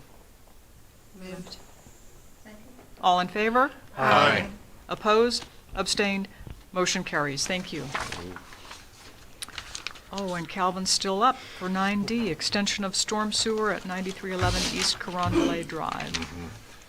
Okay, Alan Rowley, Engineering Services Manager, has been dealing with a resident at 9311 East Carondelet for some time over a sinkhole that keeps developing on their property. The original Blooms Crossing site plan actually showed a 15-inch reinforced concrete storm sewer pipe extending all the way beyond the edge of their property to a riprap outfall.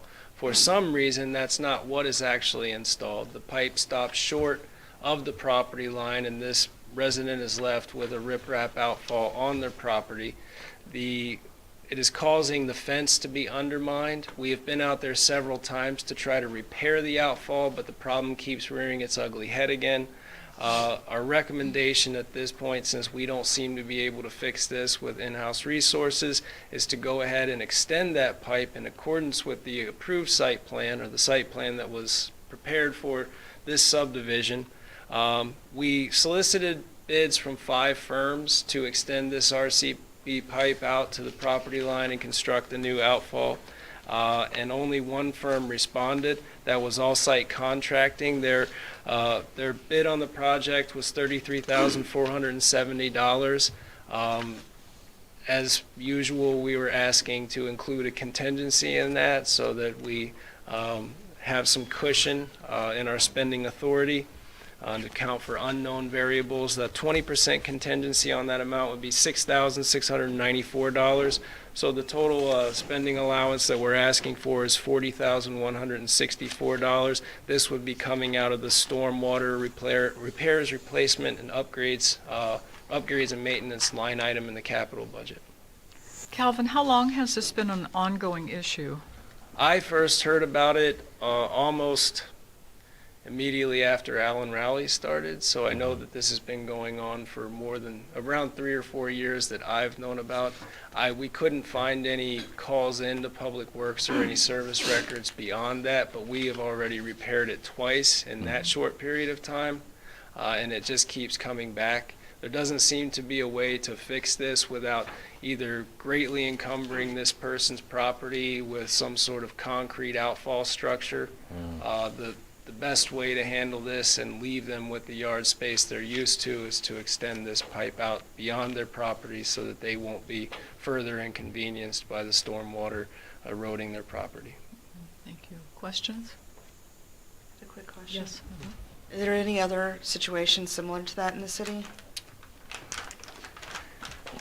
I don't know that we have a copy of the original site plans for the west end, the original town of Manassas Park. I've seen plenty of town of Manassas Park documents, but not comprehensive site plans. We're just fortunate enough that with the timing, being in the late 90s, early 2000s construction of Blooms Crossing, anything after that time period, we would have a comprehensive site plan. So I'm not going to say that it doesn't exist, especially on the west end of town, being a 70-plus-year-old subdivision. But in this case, we actually have a copy of the approved site plan. We know what was supposed to be installed, and it's not what was installed. But I'm sure there are probably things throughout the city that aren't installed quite in accordance with the approved site plan. This is just one that's causing a lingering problem. And then when I was reading the contract, they said that they would get the work done, I think, within 50 days, or start work within 50 days of signing. But that kind of puts us in the middle of winter where the ground is hard. Well, Does that I make a mean, difference? if it's already outfalling, it's going to be a fairly shallow installation. Okay. Because the invert is already exposed. So it's a fairly shallow installation. The real goal here is just to get the pipe off, beyond the property line into the available stormwater easement where any erosion is then on the city to handle and it's not affecting someone's private property. Okay, thank you. Any other questions? Hey, Calvin, Yes. just a quick mention. Speaking of erosion on private property, there are some houses on Manassas Drive on the west side that their backyard is eroding, not because of this specific issue, but because of I guess, other structures. I think there's like a creek or something, or a ravine behind it. I know you're familiar with it. Are you looking at those properties as well, or do you have plans to try to remedy those?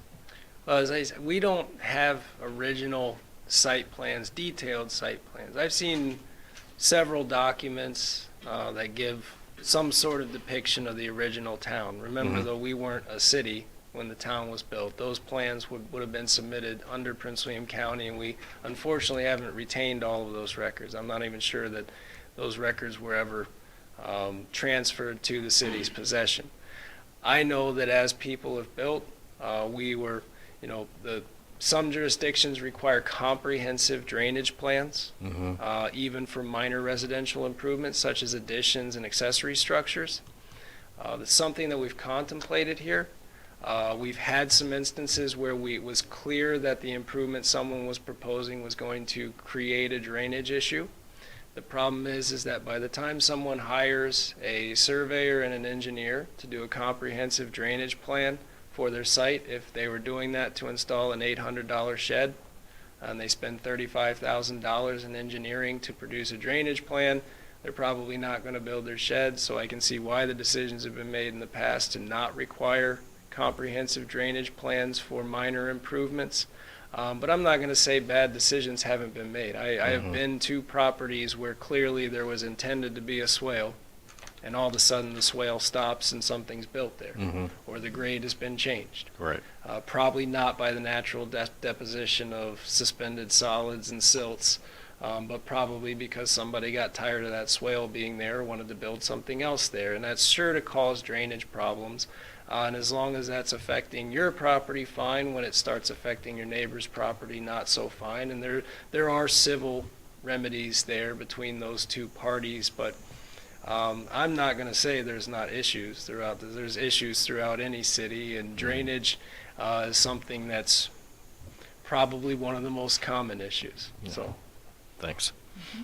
Any other questions? Follow up? Okay.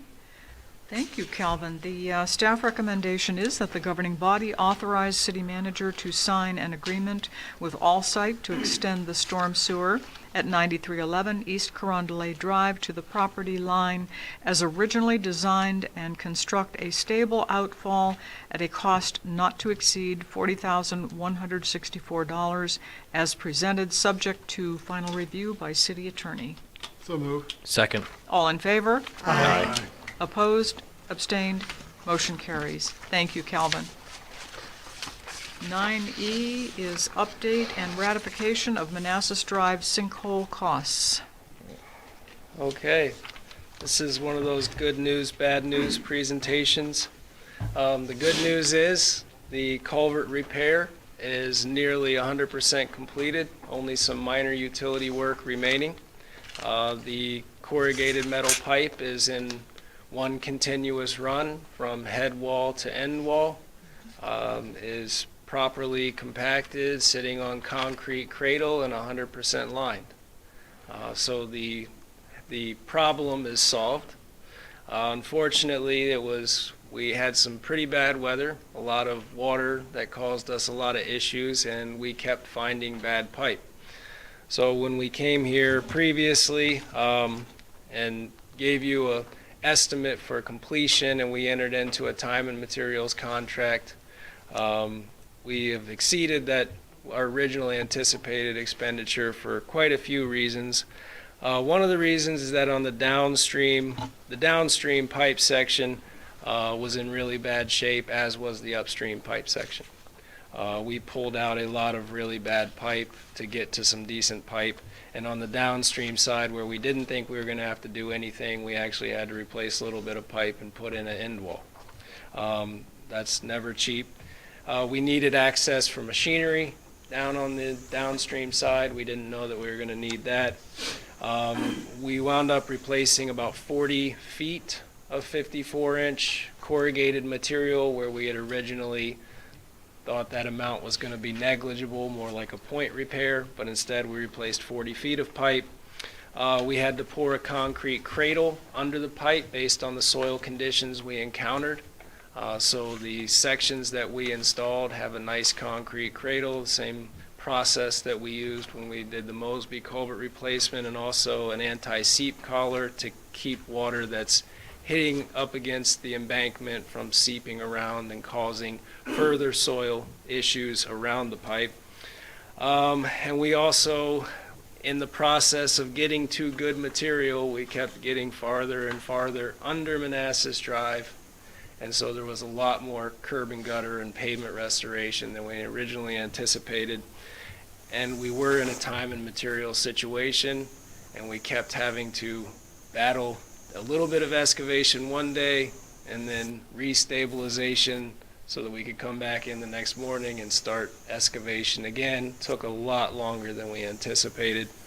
So those time-sensitive costs went up. We originally anticipated $640,000, right at $641,000. We actually believe that the final price tag on this is going to be around $875,000. That is a $234,000 difference. To break that out farther, we anticipated Shirley's expenses, or the cost to Shirley, to be about $604,062. To Shirley costs are $604,062. That's actually a $271,000 increase. Bowman was supervising the project the entire time, dealing with all of the bad soils we were encountering, looking at the various recommendations for pipelining, the needs for head walls, end walls. So Bowman's costs went all the way up to $156,598. That's an $82,000 increase approximately. The good news is on the lining we saved. We did not go with a cure-in-place lining. We went with a spin cast method that VDOT uses, and that was only $114,000, which was $119,000 less than originally anticipated. But the total cost increase comes out to $257,109.67. And this, again, we're recommending that we continue to fund this out of that EC 5.6 culvert repairs ARPA line. Mm-hmm. Questions? So in essence, we have a brand new culvert. Yes, it's very nice to look at. Looks from the head wall to the end wall. It is, you don't see corrugated metal anymore. You just see a nice spin cast concrete lining inside of the corrugated metal. And So sturdy it's- to drive on. Yes, Okay. yeah, and that's just took a lot longer and was a lot messier than we thought. But as you can see, the site is already seeded. There's already grass coming up in some of the bare areas, and the only work left to do is to coordinate with Columbia and Novak to get their utilities back in where they want them. So feel very good about the job. Feel like we won't be visiting this issue again. For this site. Okay. Plenty more culverts around. Questions? Yeah, I got one. I mean, for future, how can we, guess, minimize the impact? I mean, I know this is the project managers on site. They were not able to see these costs beforehand, or were they just like? No, the soil condition is something that you really discover as you start excavating. Again, all we were able to see from the downstream end was that the camera wouldn't push through any farther. We knew that that was right at the edge of the roadway. What we didn't anticipate was that as we started trying to excavate out the bad pipe, that the pipe was in such bad condition it just continued to fail and continued to fail till we got to good pipe. When we went to return all that material, the material was so bad that it really couldn't be reused. We tried to reuse what of the spoils we could, but we wound up hauling in far more viable material and hauling off most of the spoils because they just weren't good material. So those things like that, no, you don't really anticipate that ahead of time. If we had had a full geotechnical analysis and soil sampling and everything ahead of time, probably would have been a little more accurate with our numbers, but we were doing this as we went. So the bad soils, the need for the cradle, there was no way we were gonna be able to predict that ahead of time. We could have gone ahead and said, let's just prepare for the worst. Right. But you know. Yeah, I understand. Do we have a contingency built in too? Yes. Yeah, that's why I added that contingency last time, because a lot of our Yeah, yeah. estimates were just that, were estimates. Kind of to answer your question, so we don't have a city PM on site, right? We have various employees of Public Works, and then Alan Rowley and Calvin, who have a million other tasks they're doing, so we don't have, so I think the dedicated PM would not have addressed this. All it would have done is my email to you all would have probably come a week earlier. So if we wanted to stop work then, that would have been the probably only change from kind of the PM kind of fully kind of tracking the numbers and doing that in-depth evaluation. But as soon as we kind of understood the impact, I sent you all that email about the desire to potentially stop work if that's what we needed to do. And I can actually say that surely we had, throughout this entire process, started out with daily meetings at 8:30 every day. The entire project team, including Alan Rowley and myself, we met at 8:30 every morning. As the project advanced, it became Mondays, Wednesdays, and Fridays at 8:30. That just stopped this week. Yeah. So we were getting project updates, and not once did Shirley Consulting or Shirley Contracting not attempt to save the city money. Yeah. Most of the money that we spent was at the advice and of our engineers, saying, this is what you should do. You know, surely, even up to the last minute, how much of these spoils can we simply just spread out on the embankment so that we don't have to charge the city to haul them off? So they did what they could, the rest had to be hauled off. But there was no, Shirley was not after any more money, but we had to take the advice of our engineers, and always, you know, we have a failing culvert, whatever we can do to make sure it doesn't fail again, whatever we can do in best practice. Alan and I had every opportunity to say, well, I don't know, let's save some money, but no, if your engineer's telling you should, you should. No, it should be done the right way. But, you just got to answer for the $250,000 overage, but. Yeah, and that's above the contingency there. Exactly, so. It became a very expensive project. Unfortunately, it depleted a lot more of the ARPA culvert funds that I planned for. So that's a setback, because we still have some more culverts that we need to evaluate in that area. Okay. So expect a budget amendment for ARPA in December. So Got it. Keep the evaluation going. We need to get around these culverts in that vicinity. Will you also let us know how much we spent so far in ARPA and what's left? Yeah, we'll do that. Okay, Absolutely. next meeting. This is the main one. So this is the main one where we're spending ARPA money. So once you're done with this, you'll see this 874,000 ish, right? Going from there. As part of this, and then you have the ladder truck, Yep. 300,000 for that. Those are the main items. We did have, of course, reimbursements for all of the vaccination support from last fiscal year. So we already covered that, and then any ongoing support this year. But we haven't really ramped up yet ARPA spending, and then, of course, for the positions that are jumping on board now, the salaries for those. But yeah, that would be part of, so tonight you'll have your Q1 budget actuals. Q2, expect to see a lot more of the ARPA stuff. Do you have a follow-up? No, thank you. Okay. Any other questions? Okay.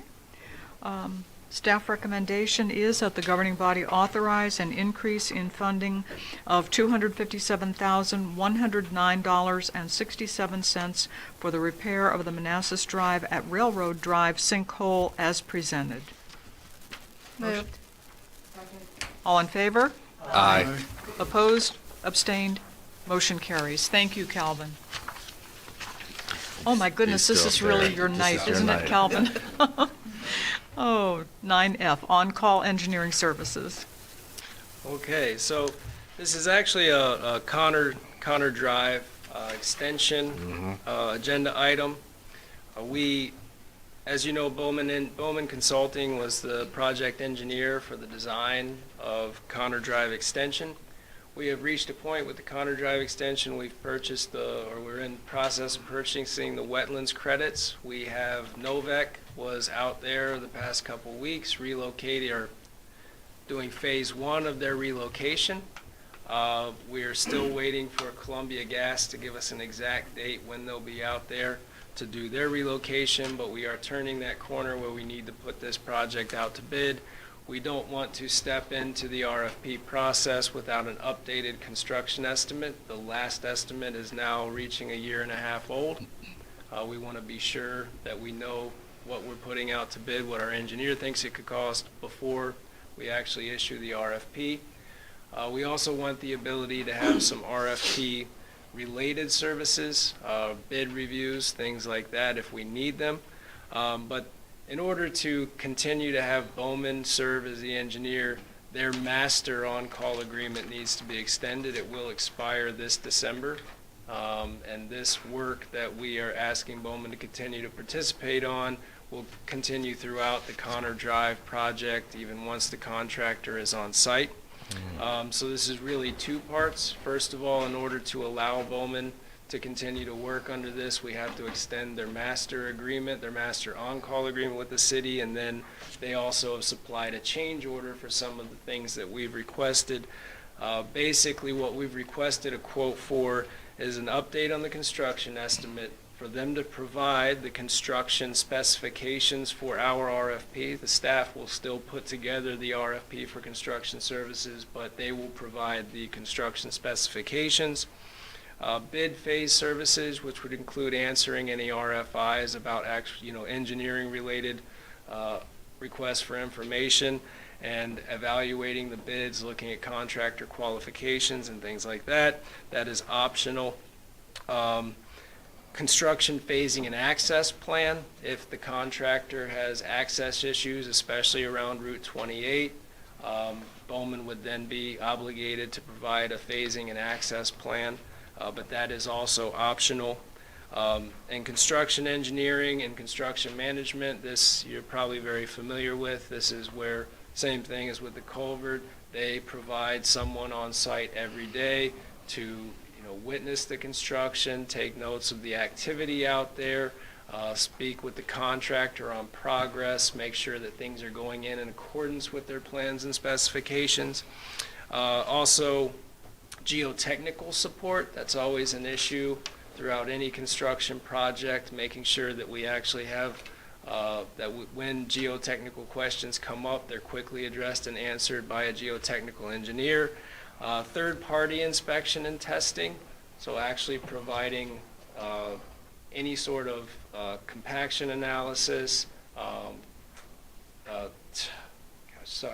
asphalt compaction testing, things of that nature throughout. Bowman would be on the hook for providing those, and then miscellaneous meetings and coordination. This is essentially, you've seen this with Euclid Avenue, Denver Drive, Safe Routes to School project, the Mosby Culvert. These services are something that we generally attempt to acquire outside of the city staff, because we don't have staff that are, really project inspectors and engineers to supervise this type of work. This is a service that AC&S has provided the city in the past, but that's what this particular change order is. It's having engineering support throughout the life of the project. The total quotation on this, the total price of the change order is $187,216. We saved roughly $100,000 in the Novak relocation costs. Mm-hmm. We have adults in the construction estimate at hand. We know that we have some options with full depth reconstruction. We have some options with mill and pave on the existing Connor section.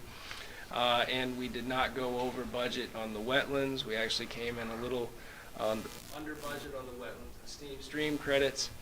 So in order to be safe and make sure that we have this project covered with engineering and third-party inspection, staff recommendation is that we go ahead and approve this change order. We will consider the optional items as they come to us, whether or not we actually need those services. But the rest of them, we feel as though we should recommend that we bring third-party in for those services. So staff recommendation is that we go ahead and extend the on-call agreement with Bowman, approve this change order in the amount of $187,216.44. Questions? Vice Mayor Banks? I'm just confirming, Calvin, so this expenditure is reimbursable by VDOT for the 50/50? So Connor Drive has sort of gone into, we had a 50/50 revenue sharing agreement. That was when the project was estimated at $425,000. It was a long time ago. Then we had some urban funds that we were able to move over to the project.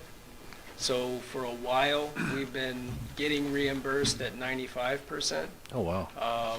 So we haven't had many actual we've had out-of-pocket expenditures, but they've been mostly reimbursed. And then with the rest of it, we've been supplementing with NBTA 30% funds, local funds. Okay. So we have, the project at this point is primarily our match and additional NBTA local funds. So for the remaining is going to be our 30% funds? This amount may not, remember, I put a pretty hefty contingency in our last funding approval, our last approval to use NVTA local funds to support the balance of the project. I put in a contingency that was on top of a construction contingency that Bowman had built into their construction estimate. So we very well may fall into budget. Okay. That's exactly where I expect to be because we have adults that we control. So we can take a look at where the bids come in and decide how we're going to handle the existing Connor Drive section. We're certainly going to mill and pave it. Whether or not we go full depth reconstruction of the entire existing section, that would be the big question. We would do what we needed to do to stay within project budget at that point. Okay, thanks. Follow up? No? Questions? I have one question. Anyone? Daryl's got a question. Oh, yes. Thanks, Cal. My question. The on-call services for engineering that Bowman is doing, we're going to extend that contract for a year. Are we in the process of doing an RFP to find on-call services? Yes. And when will that be released? I was hoping it was going to be this week. Oh, So I'm definitely It's hoping written. it's next. Yes, it's written. Dean has had his review. Alan is cleaning up the attachments to it, and that should be. Again, I was hoping we would get it on EVA this week, and we still very well may. I mean, it'd probably be Friday at this point before we actually get it posted and out there. But that's, we want to get that out on the street. And is Bowman going to help us look at the submittals that we get on the proposals for this contract? That's Now, just for the they'll be a competitor. I was going to say they're going to be probably They'll be competing trying to for it. win an award again. So. They're going to try to get it again, Yes. right? Well, we're not going to go with one firm. We didn't go with one firm last time, and You have I would several. not advise that we go with one firm this Sure. time. Absolutely. Last time we went with Patchouli Simmons and Associates is now Christopher Consultants. Okay. AdTech Engineers and Bowman were all three awarded contracts under this on-call RFP. It's just the way that work was laid out. Bowman was actively involved in work. At first, we were extending all three agreements. The last couple extensions, we've only extended Bowman because they already had active and ongoing projects. But Bowman will be a competitor Sure. in that RFP, so they won't. I'm sure they would like to keep working with the city. So the assistance that you're referring to is the Connor construction. Connor Drive construction Contract, RFP. yeah. Since they produced the plans and they're familiar with the project, they've done all Absolutely. the survey work, they are the best tool to answer RFIs, technical RFIs on behalf of the city. They're best to evaluate contractor qualifications for the actual job. So Okay. those are the types of RFP assistance that we would be seeking from Bowman if necessary. Fantastic. Thank you. Follow up, Councilmember Moore? No follow-up. Good? Thank you. Okay. Mayor, I have a follow-up on Oh, that. So yes. I just wanted to point out that the last time you approved an extension of this, which is the Fourth Amendment on June 1st of this year, there was discussion they would only be doing plan review. The amendment, however, didn't limit it at all, but I think the motion actually did, and I just want to make sure you understand that this is not just for plan review. This is for all the services that were covered under the original agreement. All new work, they will continue through the December of next year on anything that they're currently working on. Anything new that comes up after the award of the new contracts would not use this for anything new. Okay, so I just want to be very clear that it's not just for plan review, it's for all the services that the original contract was for. Okay. Okay. Most of you probably didn't remember that, but I just wanted to make sure that it was on the record. Thanks, Dean. Okay, there are two motions. First motion is staff recommendation is that the governing body authorize city manager to sign the Fifth Amendment to the services agreement with Bowman Consulting to extend the term to December 31st, 2022, as presented, subject to final review by city attorney. Second. All in favor? Aye. Opposed? Abstained? Motion carries. Second motion is that the governing body authorize city manager to sign the amendment to Task Order 002 for the Connor Drive Extension Project as presented, subject to final review by city attorney. So moved. Second. All in favor? Aye. Opposed? Abstained? Motion carries. Thank you. Thank you, Calvin. I'm done now, I promise. You had a Thanks, workout Calvin. tonight. City manager reports. All right. Good evening again, members of the governing body. Before we go into our three presentations tonight, I did want to thank Calvin and Alan and the whole Public Works team for this culvert project. It was frightening for a little bit. I thought we were going to have another Mosby situation. We did Manassas not. Drive. So thank you for all the hard work, Calvin, and please pass along to your team our gratitude for averting that. And again, we want to get ahead of all these culverts. That's why it's been a big priority for ARPA to help us do that. So tonight we're going to start with an update from Keith on emergency management, kind of the last of the annual reports that we've been doing for all the departments. This is the last one. All right. All right. Good evening, Mayor, Vice Mayor, members of the governing body. Like Laszlo said, I'm here to give you a quick, really high-level summary of what activities emergency management partaked in or responded to for fiscal year 21. And the way that I kind of structured this briefing is, if you notice at the top, the items that are highlighted, those are the 5 areas, elements, you can call it, factors that really every emergency management professional sort of adhere to. And I kind of structure them, or these activities within each of those categories that most closely aligns to. These elements are sequential, but they're also iterative. Of course, you plan for an event, you respond to it, and you recover, and then you repeat the cycle. And so, starting with the response category, since those elements, those activities are typically the most highly visible, they garner a lot of attention, whether from residents or media, require a lot of staff time and effort. Obviously, responding to COVID took a lot of our attention this year, or the last 2 years. We did some great things. The food delivery service, one of the first jurisdictions to start that with the help of ACTS as well as DSS and all of our departments.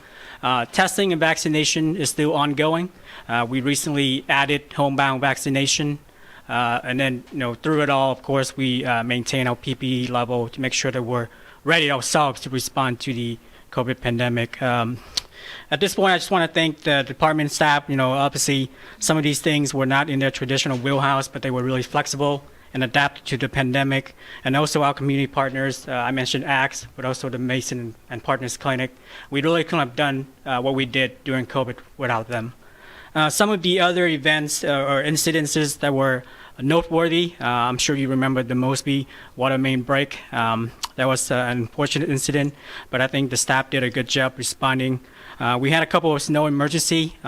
Really, when it comes to snow, the important factor is communication. We put the message out, alerting residents to the snow emergency routes and making sure that the roads are pre-treated and responding to any traffic impact.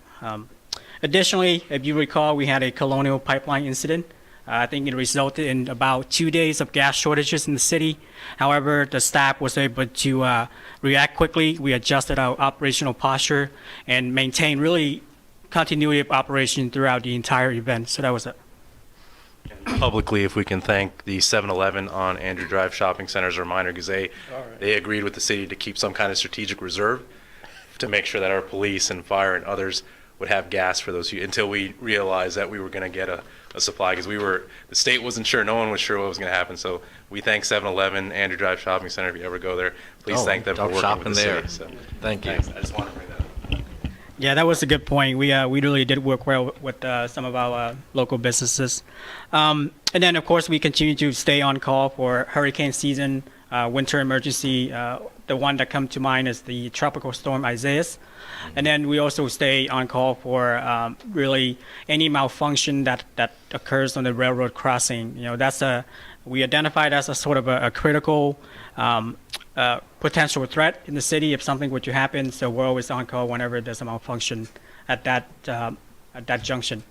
I think Calvin already mentioned the Manassas Drive sinkhole. We were activated and we responded to that as well. So after you respond to an incident, the next logical step is recovery. In fact, not a lot of people realize, but the recovery is usually the longest single step in an emergency. It's the reason that people don't think it's long is because you don't see it. But there's a lot of reimbursement processes, a lot of accounting for financial expenses that occur.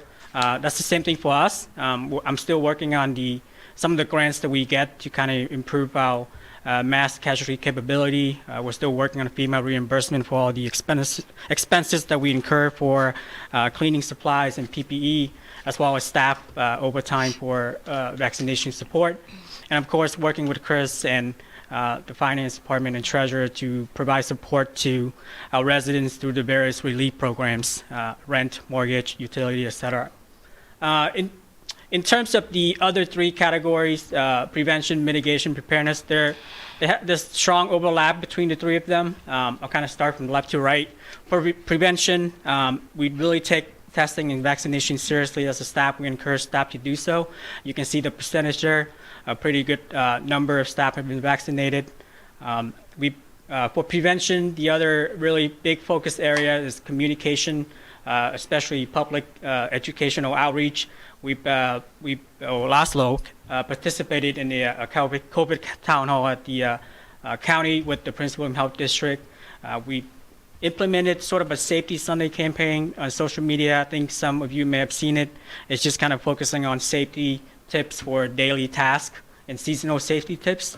And then other public educational outreach messaging ranging from your annual flu shot to MS4 programs, things that are not readily obvious. And then I'm excited to announce that we do have a new EM page on the new city website. We don't have one on the current website, so that's something that's being built out. In terms of mitigation, for mitigation, the big focus is kind of collaborating with the community and regional partners. Obviously, for COVID, we've worked really well with the Health District and the Medical Reserve Corps and the Mason Clinic, Mason and Partners Clinic. We actually hosted a CDC survey team here at one point. They were able to share with us some good findings on sort of some of the demographics impact from COVID.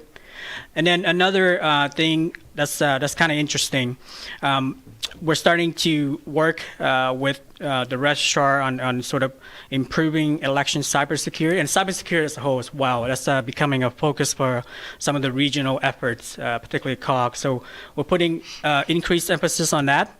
Additionally, we're trying to incorporate EM principle in really everything we do, but from a mitigation aspect into the new City Hall design and things like, naming the room and numbering system a certain way so that public safety can respond quicker, adding additional system to enhance communication, and just adding additional protective measure like a security film. So we're trying to incorporate all these things in everything that we do from a mitigation perspective. In terms of preparedness, obviously for every city event, we actively help to plan to make sure that the event is conducted safely for our residents. I'm very excited about this. We did upgrade the primary EOC with new software to make it a little more user-friendly. And we also built out the fire department as a secondary EOC. So that's an additional capability we didn't have before. And continue to just kind of coordinate with VDEM as well as the school, working on improving the collaboration there so we can better respond to any incident. And we also have a search team. They're doing well. They have resumed their monthly meeting in person at the fire department. All right. So the next thing I wanted to kind of give you an update on And I apologize that this is data from 13 October, but I actually look at the numbers tonight so I can provide that.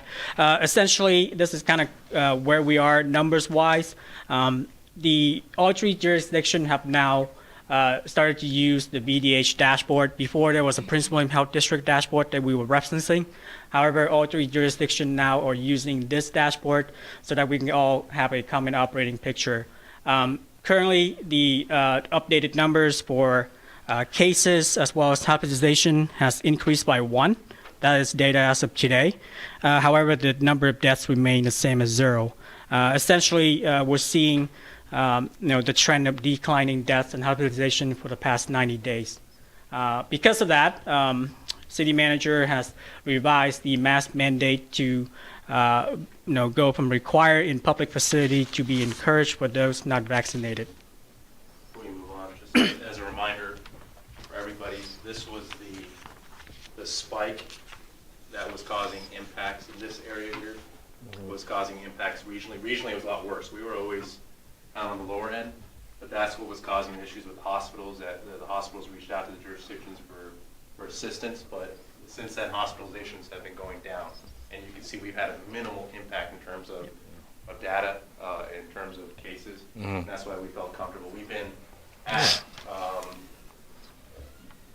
we haven't been at substantial or high. We're at moderate or low, really moderate for the last now three weeks. So we haven't really been contributing as a city to the regional components, and even regional hospitalizations are starting to go down. Percent positivity continues to go down, and cases are either flatlining or going down as well. So I think this region's finally kind of getting over the delta. And to add to that, I monitor these numbers on a bi-weekly basis just so we can kind of stay abreast of things. So what's next for EM? In terms of planning, obviously, we're still waiting on guidance on a couple of booster shots, but we continue to stay in touch with the MAP clinic and the health district just in case we need to surge. So far, the MAP clinic has moved back to their original facility because of low demand. However, we're ready to surge within a week's notice. We've already made some pre-coordination, and everyone is kind of on the same page on that.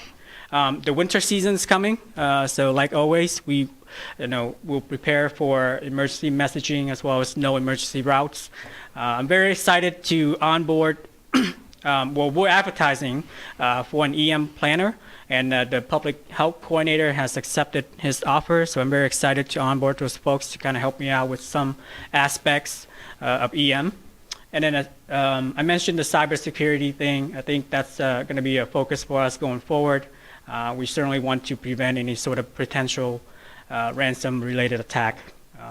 And then this is something that we did before the COVID pandemic. The last time we did a Red Cross exercise was in June 2019. We're hoping to bring that back, and/or a robust school full-scale exercise focusing on active shooter, but also with elements of public affairs as well as mobile command post exercise. So we're hoping to start planning for that with the goal of conducting that in June. In terms of logistics, we did a pretty good job maintaining PPE inventory through the pandemic. Some items such as surgical masks as well as N95 do have a life cycle. And so at some point, we'll look at our on-hand stock and reassess and see if we need to either discard the one that's expired and repurchase new ones. In terms of operations, prior to COVID, we conducted a monthly web EOC training. Web EOC is essentially the primary tool that all EM professionals use to share information as well as share resources. We'll try to resume that, as well as get trained up on the new EOC system at the police department. Additionally, I mentioned we'll reassess. We'll continue to monitor the COVID numbers and reassess various policies that's associated with that. The holiday season is coming up, so there are several city events, and like I mentioned earlier, anytime we have a large event, there'll be some elements of EM planning associated with it. And finally, we're in the process of finalizing an agreement with a testing service with a private vendor, Co-Curative. Manassas is also doing the same thing. This is just to provide an additional opportunity for residents to get free testing, and we're hoping to use them in our city, maybe near the MAP clinic. That's still for COVID-19, yes. In terms of financial, I mentioned the FEMA reimbursement, but with really the only other thing of note is with the new EM planner, I'm hoping that person will help me apply for more grants to seek more additional funding. That's something, grant application requires a lot of maintenance and time intensive, and so having an additional staff will certainly help with that aspect. And then some of the long-term goals, integrating EM in cross-functional teams, especially with communication and special city events. As the downtown gets built up, we're going to have a lot more events, and that's going to become a bigger element. And then really just focusing on interoperability among the first responder in terms of communication, and not just them, but also pulling in the school as well. I think the recent incident at Cougar really emphasized the need for that, so we're going to focus on that.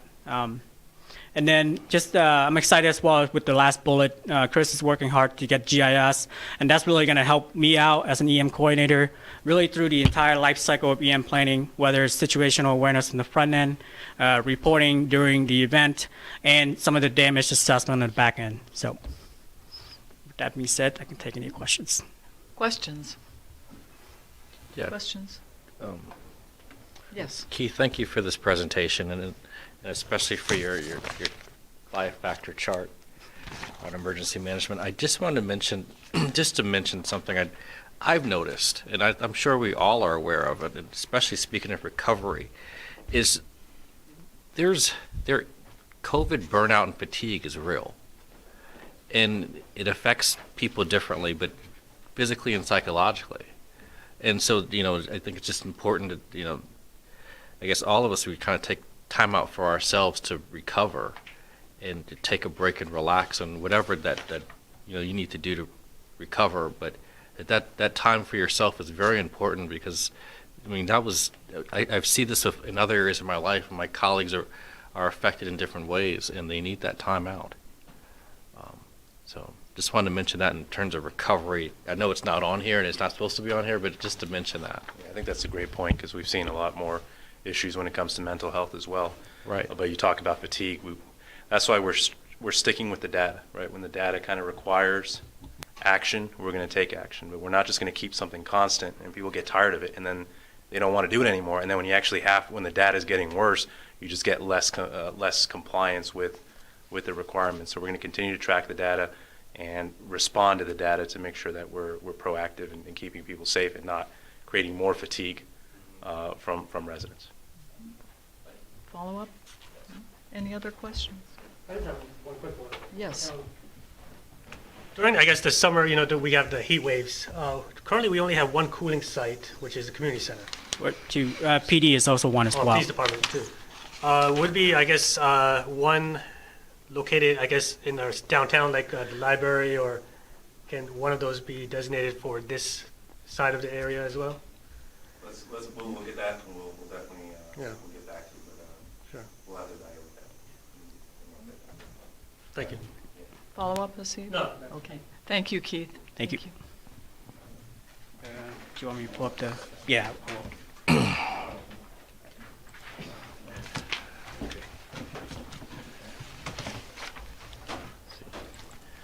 right. Oh, no. It's this one. So when we brought Tony on board first as a budget analyst and then promoted her to budget manager, we now have a lot more kind of budget capabilities. COVID, CARES Act, all that stuff kind of was very busy the last year, but we want to get to this point where I'm providing you kind of quarterly financials so you can track expenditures, you can track our financial position. The next time I'll make sure to add also kind of our starting cash position as well, and kind of ending cash position if that's something you're interested. I will tell you cash is good right now because of the ARPA money, so it's been good for the last few years even without the ARPA money. So as a reminder, 4 years ago we were borrowing short-term loans to make payroll and accounts payable. Mm-hmm. We haven't had to do that the last couple of years. We're just in a much better position, and that's even before receiving CARES Act and ARPA money. So Tonight, I want to go over quarter one for FY22. The key aspects here, quarter one and quarter three, we always have deficits. Quarter two, quarter four, we always have surpluses. And at the end of the year, we've had surpluses every year for the last few years. The reason for the deficit kind of surplus model is that we're dependent on property taxes, and those kind of ebb and flow. So especially for the property taxes, personal property taxes aren't fully there yet, right? Whatever we collect in September is showing up, but we get a lot in October, especially if you see the lines in the first week of October and kind of online activity. So we still have to incorporate that.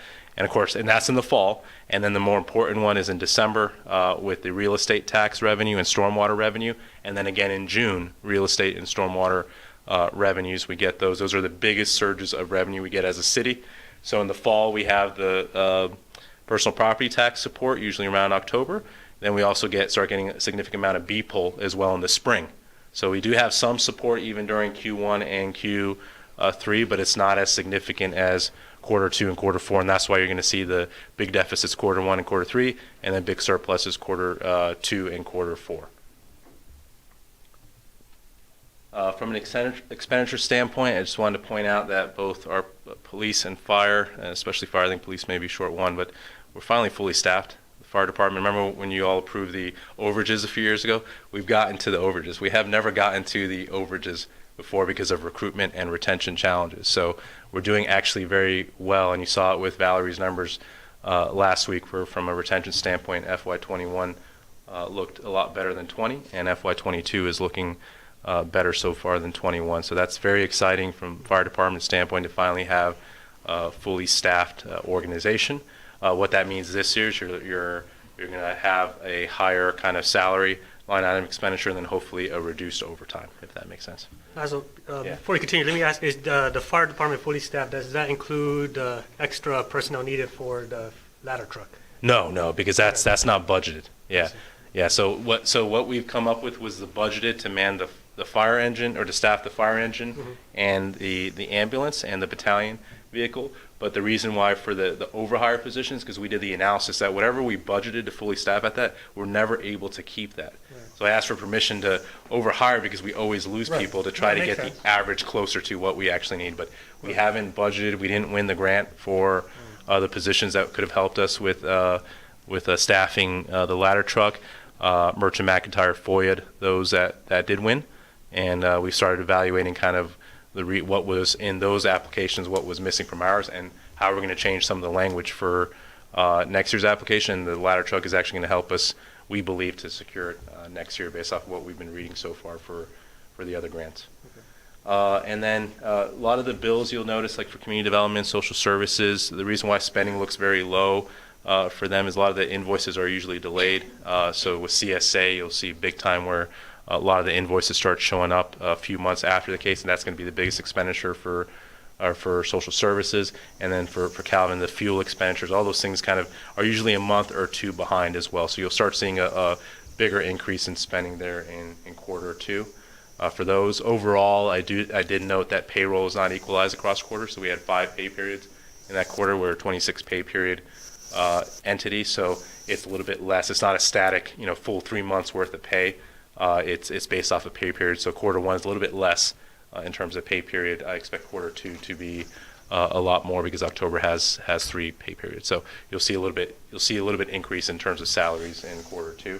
But overall, you can see we have about $8.5 million deficit for the city in quarter one, which is, of course, is always expected, and that means that's the cash impact also on quarter one. That's why before, historically, we had to borrow during the first half, or right before November when we started getting the real estate tax revenue, because we had that huge decrease in fund balance. I'm sorry, you're doing it already. Turn the page. And This is excellent. I appreciate the first quarter expenditures here. But is it possible also to give us another column that talks about projections, year-end projections? Oh yeah, we can do that. Absolutely. That would help us understand some of these things that will come later in the year. Yeah. We saw it on this one chart. Yeah, absolutely. We will do that. Appreciate it. The other thing was, this is budget by department. Can we also see budget by category, like how much we're spending in professional services, contractual services, Yeah, Just that might be a budget little by- bit more challenging. We'll try to do that. So with budget softwares, it's a lot easier to kind of extract because they allow you to kind of have the different views. But we can try to get to that, to kind of, summarize all the contract services. You at least want to see contract services, professional services, and payroll, I'm guessing? Yeah, Are the big three? payroll, Okay. contractual, professional, yeah, those two. Okay, all right, yeah, we'll try to add that as kind of a separate kind of pie chart for what we're doing. Thanks. Can you not note that down, or David, can you note that down so we can follow up with Tony? Thank you. Appreciate it. Okay. And then for water and sewer, the big thing to note here is that we have had support from the state for delinquencies, first with the CARES Act, and we're working right now on the application for the state-supported ARPA accounts as well, because we stopped for a long time during the pandemic. We stopped shutdowns per state regulations, and we had a accruing amount of water delinquent accounts, but luckily the state stepped forward with some funding to help us offset some of those delinquencies as well, and we expect to continue to receive that support. So now the issue was people weren't applying for it until we started doing the shutoffs again, and then once you do the shutoffs, like, hey, here's free money from the state, so use this to deal with your delinquencies and get your water back on. So that'll be continual support that we'll see, but user revenues are looking good.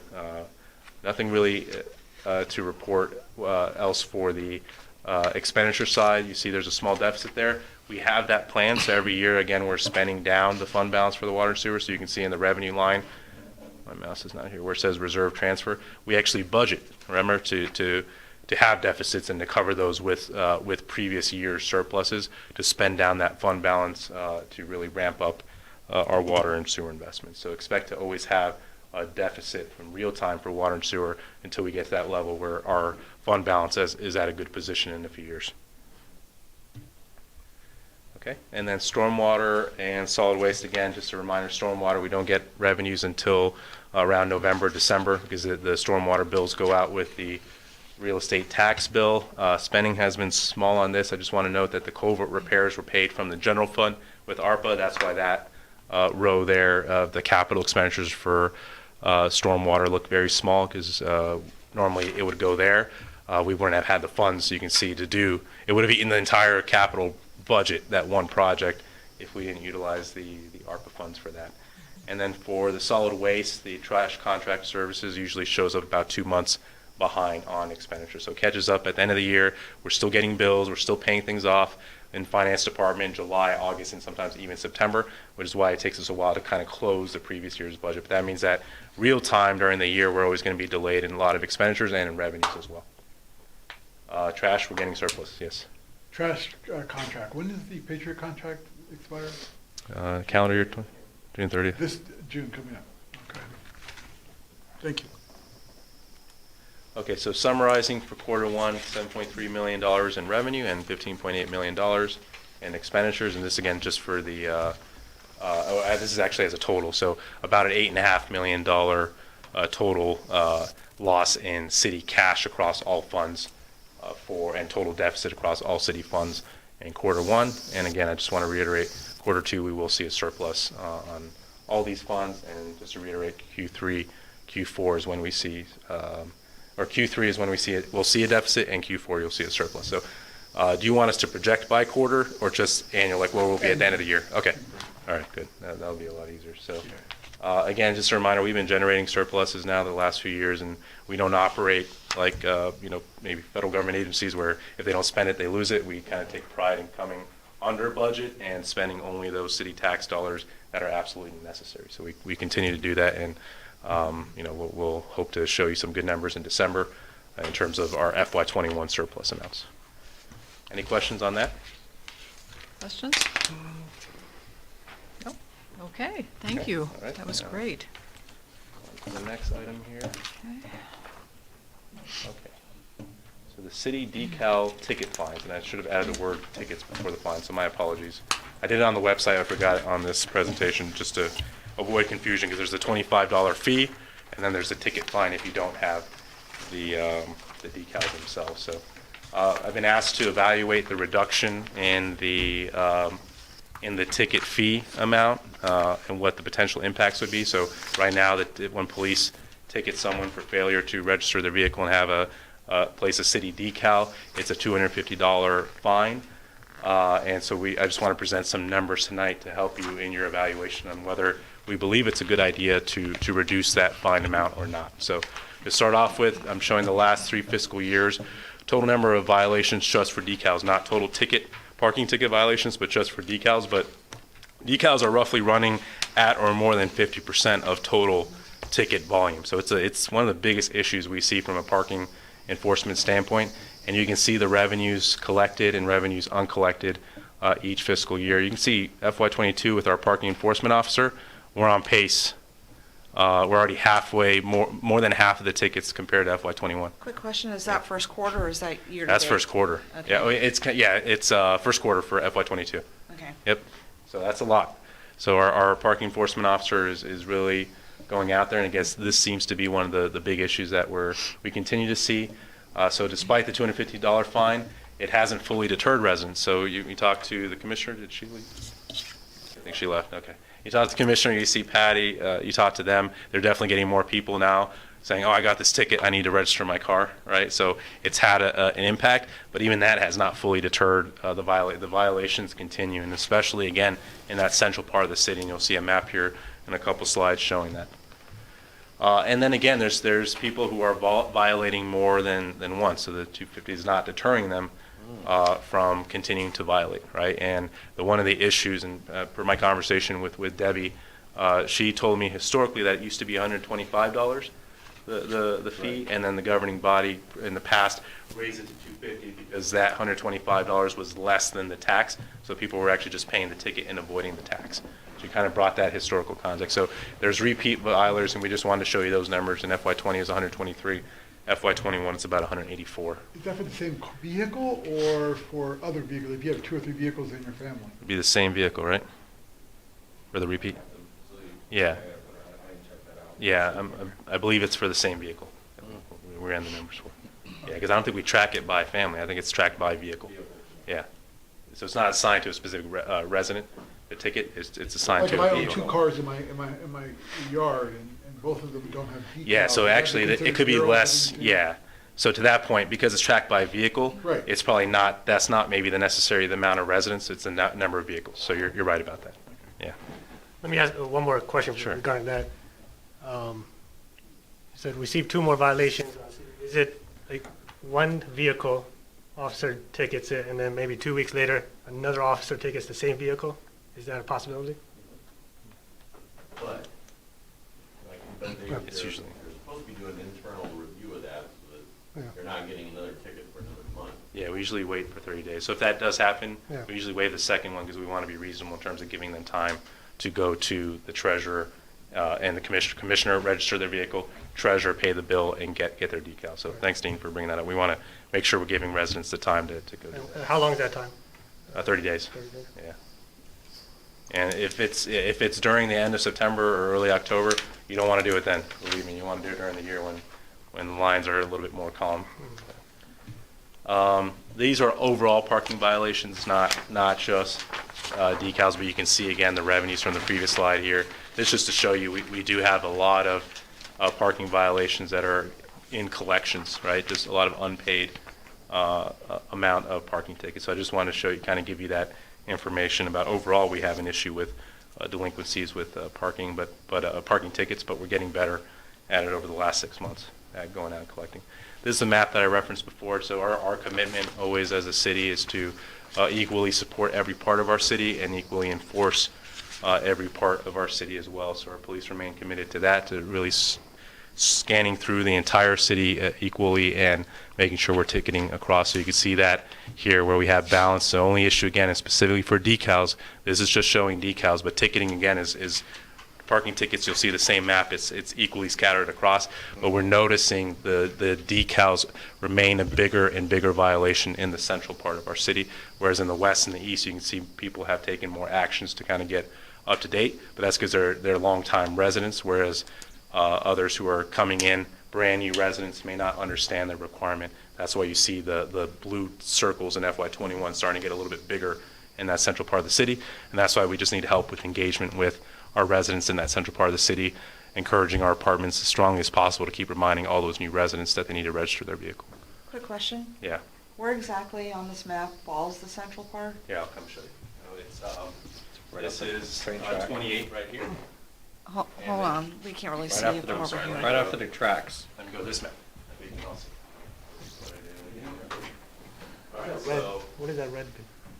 this is 28 right here, Okay. and then this is Digital Drive. So this is technically our central part of the city, where you have more dense residential and commercial. So from Digital Drive to Route 28, think of that as our central part of our city. You have apartment lot, mainly apartments. You do have some condos as Yeah. well, and then even apartments that are managed like, I'm sorry, even townhomes that are managed like apartments as rentals. So. Thank you. I mean, I think the issue is they have their own parking, which they regulate their own parking lot, the apartments. Yeah, but it should make them easier because they have to get the sticker. Like when you're a resident of an apartment, Yeah. you get a sticker to be able to park in that lot. So we're just trying to get the parking lot or the apartment complex managers to just say, you not only have to get this sticker to park in our parking lots, The but make city sure you decal get the too. city decal or else you're going to get ticketed. Right. And register your vehicle. That's the purpose of that. Well, I think the apartments, they ask for updated license and registration. Yes, but not the city registration. That's a different thing. Remember, because people have to Right, register right. their Yeah. vehicle with Mhm. Debbie's office, Yeah. and that's what's not happening. Okay, so I was asked to look at other jurisdictions. What are they charging?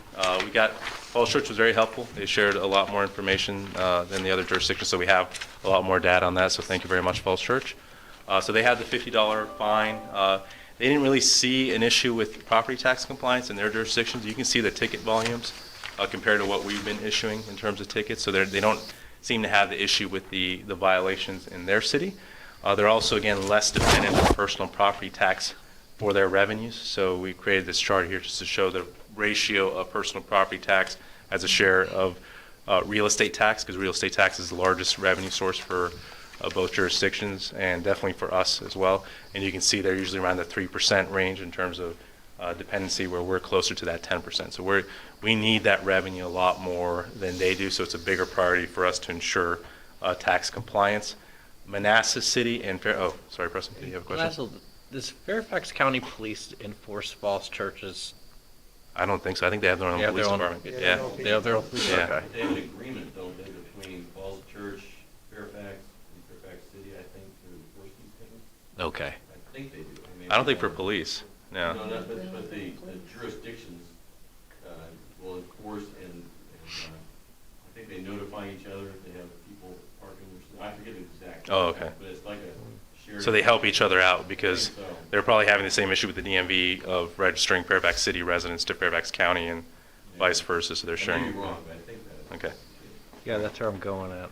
Yeah, Okay, so thank you. Manassas City, Fairfax City also had the $50 fine, just like Falls Church. So as comparables, there are jurisdictions that compare more to us in terms of size and scope.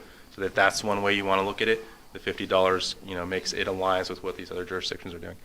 However, again, Prince William County, they just went to $250 because of issues with tax evasion that they're starting to see. So they kind of went the opposite. And I handed out tonight articles. Yeah. Because I remember, so Debbie shared with us I've got it. that form. It looks like this.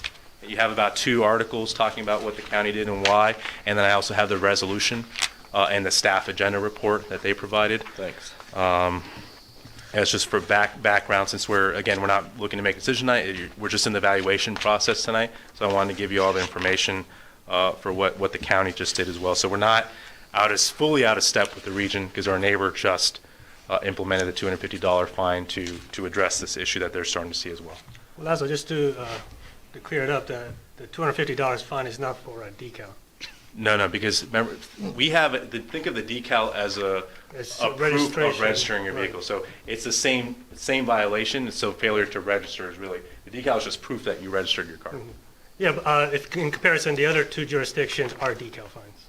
Yes, well. Manassas and Falls Church? I don't think they have decals, do they? Falls Church and Fairfax City did when we did the evaluation a couple years ago. I think didn't Falls Church get rid of theirs, if I'm not mistaken? Fairfax City may still have theirs. Again, but it's not a, don't think of it as like the decal allows you to better enforce it. Right. But the purpose of that ticket is for failure to register. And it's the same issue that the county's dealing with. People aren't registering their vehicles with the county. That's the same thing we have here. So the decal is a tool that our police department utilizes just to better easily identify who's not registering their vehicles on the streets. Just think of it as a physical representation that they've done the right thing. It's a receipt. It's a Yes. receipt. Yeah. It's a receipt that you put on your car as Right. proof that Yeah, you paid yeah. for this. Yeah. Yep. So this was provided by the Commissioner of Revenue when they develop and update their property book.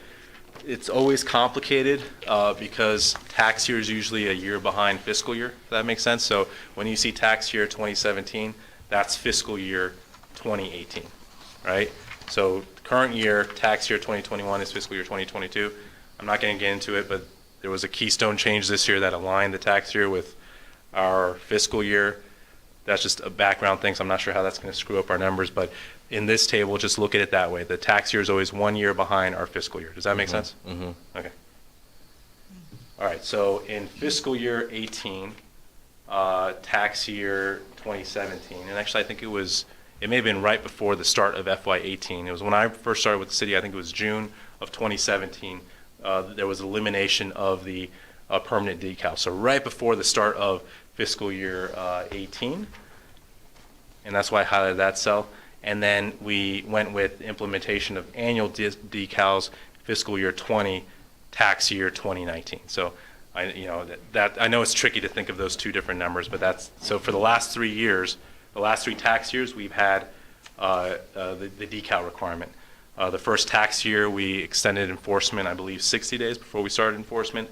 Last year, because of COVID, we pushed it out back to I think January, February, because of all the mail issues. This year, we're pushing enforcement back out to November. So we've had 3 years of the annual decal. Does that make sense? Mm-hmm. Okay. And so what you see with these numbers is you're going to see this table and the tables on the next couple slides. There's kind of conflicting data. This table kind of shows that there was definitely impacts, right? So elimination of the permanent decals resulted in less vehicles registering the following year, okay? And then implementation of the annual decals resulted in an increase in vehicle registrations. Right. The rate of increase has started to drop over the last few years. Does that make sense? Right. Okay. Now the next slide, though, has some conflicting information I can't explain it. I'm just providing you all the data.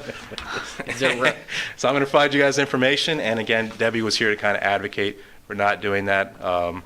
So please speak with the Commissioner of Revenue and Treasurer also for further insights if you want to send them an email or give them a call, but they certainly have a strong opinion on what they've seen in terms of increased number of people coming in to register their vehicles because they've received a ticket for not having showing the decal. So those are the numbers again, decrease after getting rid of the permanent, increase after starting to do the annual. And per the Commissioner of Revenue, the above numbers undercount the impact of the decals because what they ended up having was a lot of people coming in and registering their cars, but they actually should have registered their cars years before as well. So there was a lot of back taxes that had to be paid. So the impact was a lot stronger in terms of total impact. So that's, does she intend that, does she mean that it's a block of several years? Is that what she's referring to? No, what she's referring, what's not on this data, right? So let's say in tax year 2019, you had, what was it, how many cars is that more? Someone's good at math. Let's say 600, right? Close to 600 more cars come in to the tax rolls to register. But out of those 600 cars, there was a lot of cars out of that 600 that also owed back taxes. And then there's some that don't show up in those 600 because, what was it? They were just moving, so they got the ticket, they moved away, right? So they don't stay on the property book, but they still have to pay for the previous years that they were here. Does that make sense? Yeah. So we're able to kind of get previous years people as well. Yeah. Okay, so if we could see the financial amount, it might be more apparent. I'm going to show you that the next slide. Oh, okay. Yeah, Okay. the total kind of dollar amounts. Okay.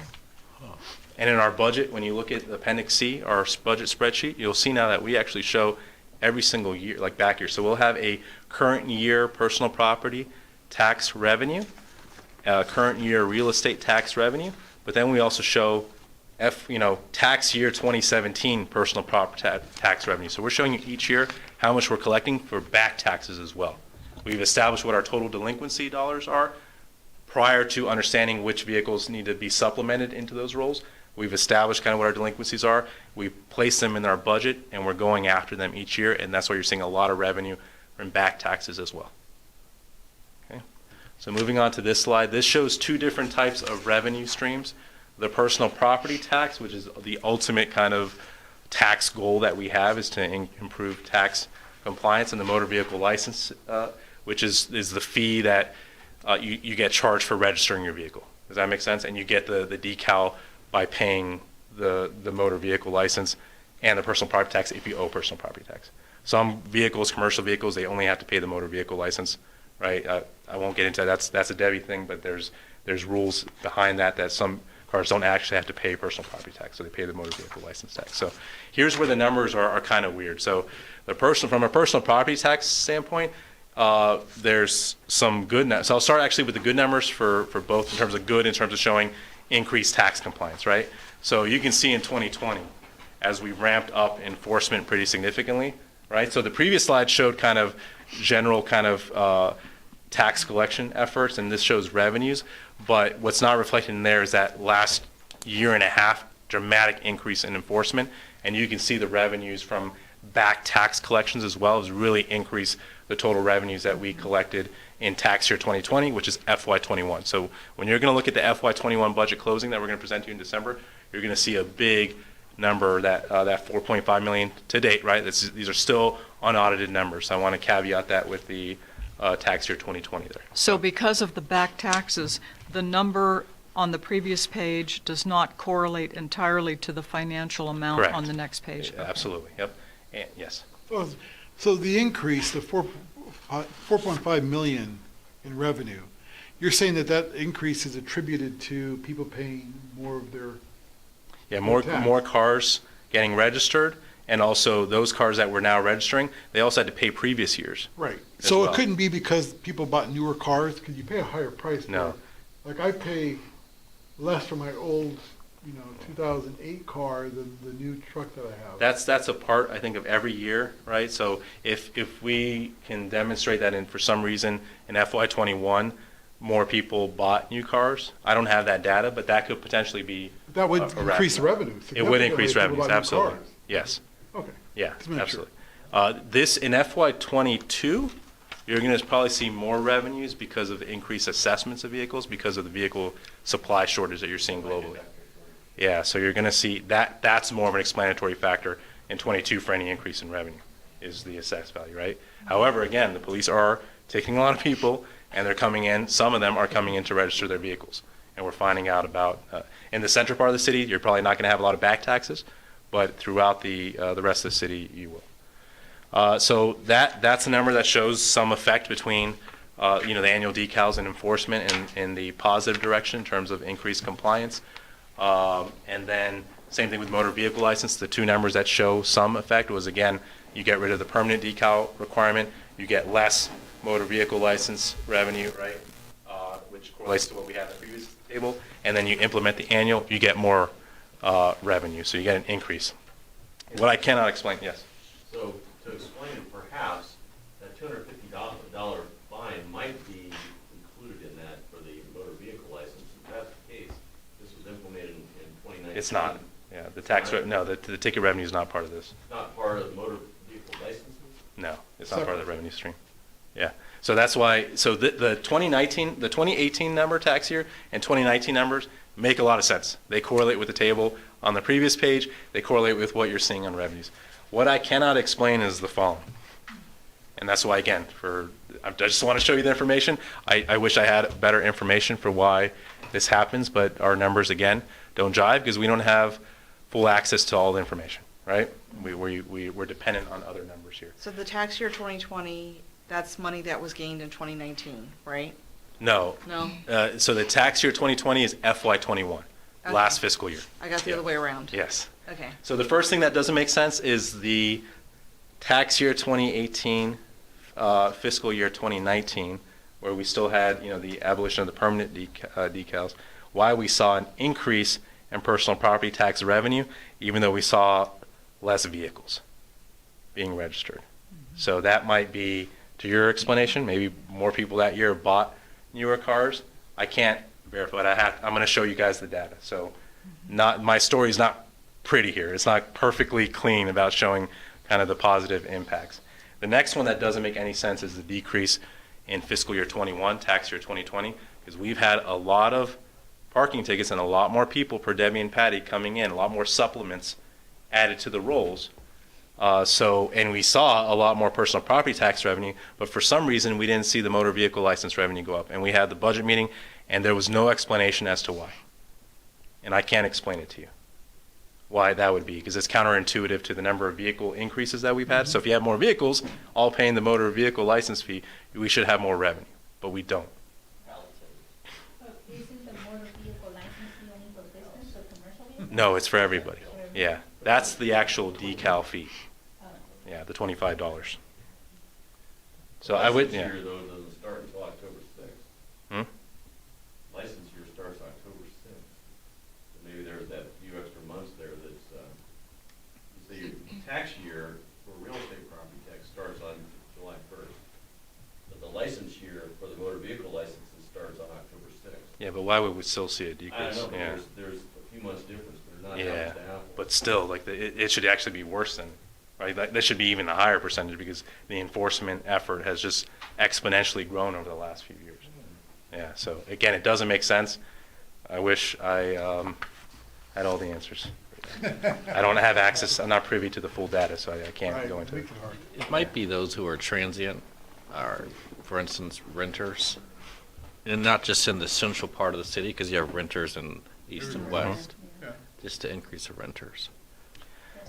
I can't explain it to you all, but there's some, again, I'm presenting evidence that shows there's an impact, right? And then some counterintuitive evidence that shows maybe there is no impact.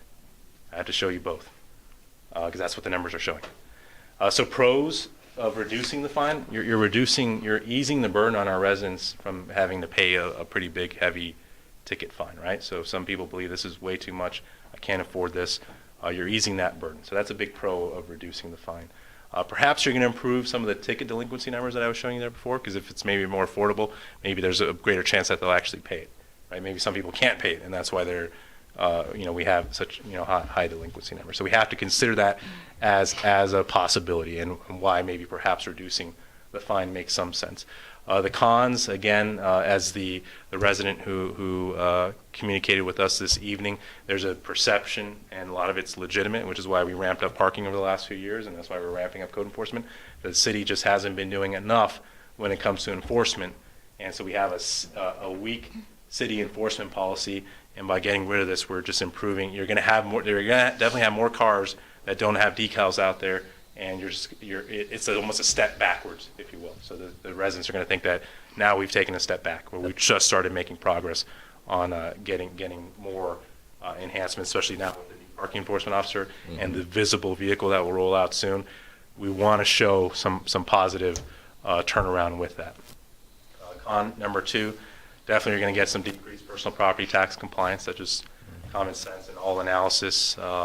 That even prior, if you look at all the memos before for moving back in, I think 2010, when they moved from annual to permanent decal, and then when we moved away from the permanent decal, one of the cons always, even for those who were proposing to do it, was you're going to lose some personal property tax revenue. Yeah. And that's why also the county is going with the $250 fine, because again, they're having issues with tax compliance. So that's just a fact. You're going to lose some revenue from personal property taxes because of this as well.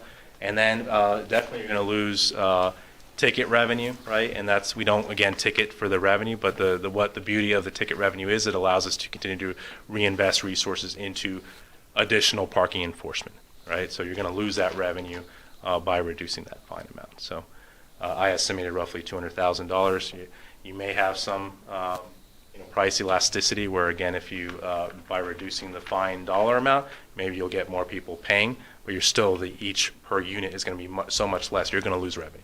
Price elasticity will not be that strong to counter that. So you're going to lose a lot of ticket revenue, and you're going to lose a lot of personal property tax revenue as well. So I have the picture there of the vehicle that's going to be rolling out here soon. So any questions on this? A lot of food for thought. Yeah. Yeah. Yeah, absolutely. Questions? I got a question. Laszlo, Yes. perhaps it's because it may have to do with the economy or just people's personal financial situation, and that they're not paying the personal property tax for the year because they can't afford it and they have to pay other bills which are more priority. So they're pushing it to the side. And if that's the case, then a $250 fine would be punitive. Yeah, I agree. I think that's my pro number one. It eases that burden, because you're right. It could be with a bad economy now, people may just be struggling. But then comes the argument that we have a plethora of jobs but a dearth of employees. So in many ways, there's that argument is kind of weak because people can go find a job.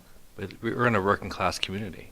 We've So always that- been that a working. But They're we've the always, first to get fired and the first to, Blue collar not jobs. given a raise. So I come from a blue collar family. I come from a father that owned his own home improvement company, Mhm. and we had some really lean years. I mean, some extremely lean years. But the gentleman always found the way to pay his personal property taxes, and we had a commercial vehicle and we had a family vehicle. And even the days when I was making a whole whopping 19 grand a year, I knew that my taxes were coming, Mhm. and I put my money aside. Mm. And that's back when I had school loans. So, and at the same time, it's also not fair to those citizens that do make the sacrifice true. to pay their taxes. Yeah. You know it's coming. Yeah. I think maybe to help inform this also, we'll bring next time or email you all some unemployment data as well. I remember we were tracking it during the start of the pandemic because we had a spike in unemployment, and then we started tracking the decrease. We haven't been tracking it since. We've just been overwhelmed, but now we have Lamar on the team, so we'll continue to track unemployment rates as well for our city and maybe share that information to see if there is something to it. Yeah. But to your point, the jobs, there are a lot of jobs out there. Well, we certainly hear from, all of us probably hear from folks on both ends of the spectrum. We hear from folks that want it decreased. We also hear from folks who want to maintain strong compliance, and if you have to raise it even higher, raise it. Right, and so I think one of the challenges is on the west side, is that you do have a lot of folks that are in Prince William County that do park on our streets and are taking our spaces. So that is my understanding with the enforcement car, the mini mobile, clown car, whatever you want to call it. It does take a timestamp, right, over time, and you look at that and you can determine whether or not that same car has been in the city, parking in the city for more than 30 days. So it also assists with that. Well, that brings me to my point. I mean, enforcement is not going to stop, right? Reducing the fine doesn't mean we're going to be lenient on enforcing, right? I don't see a correlation for.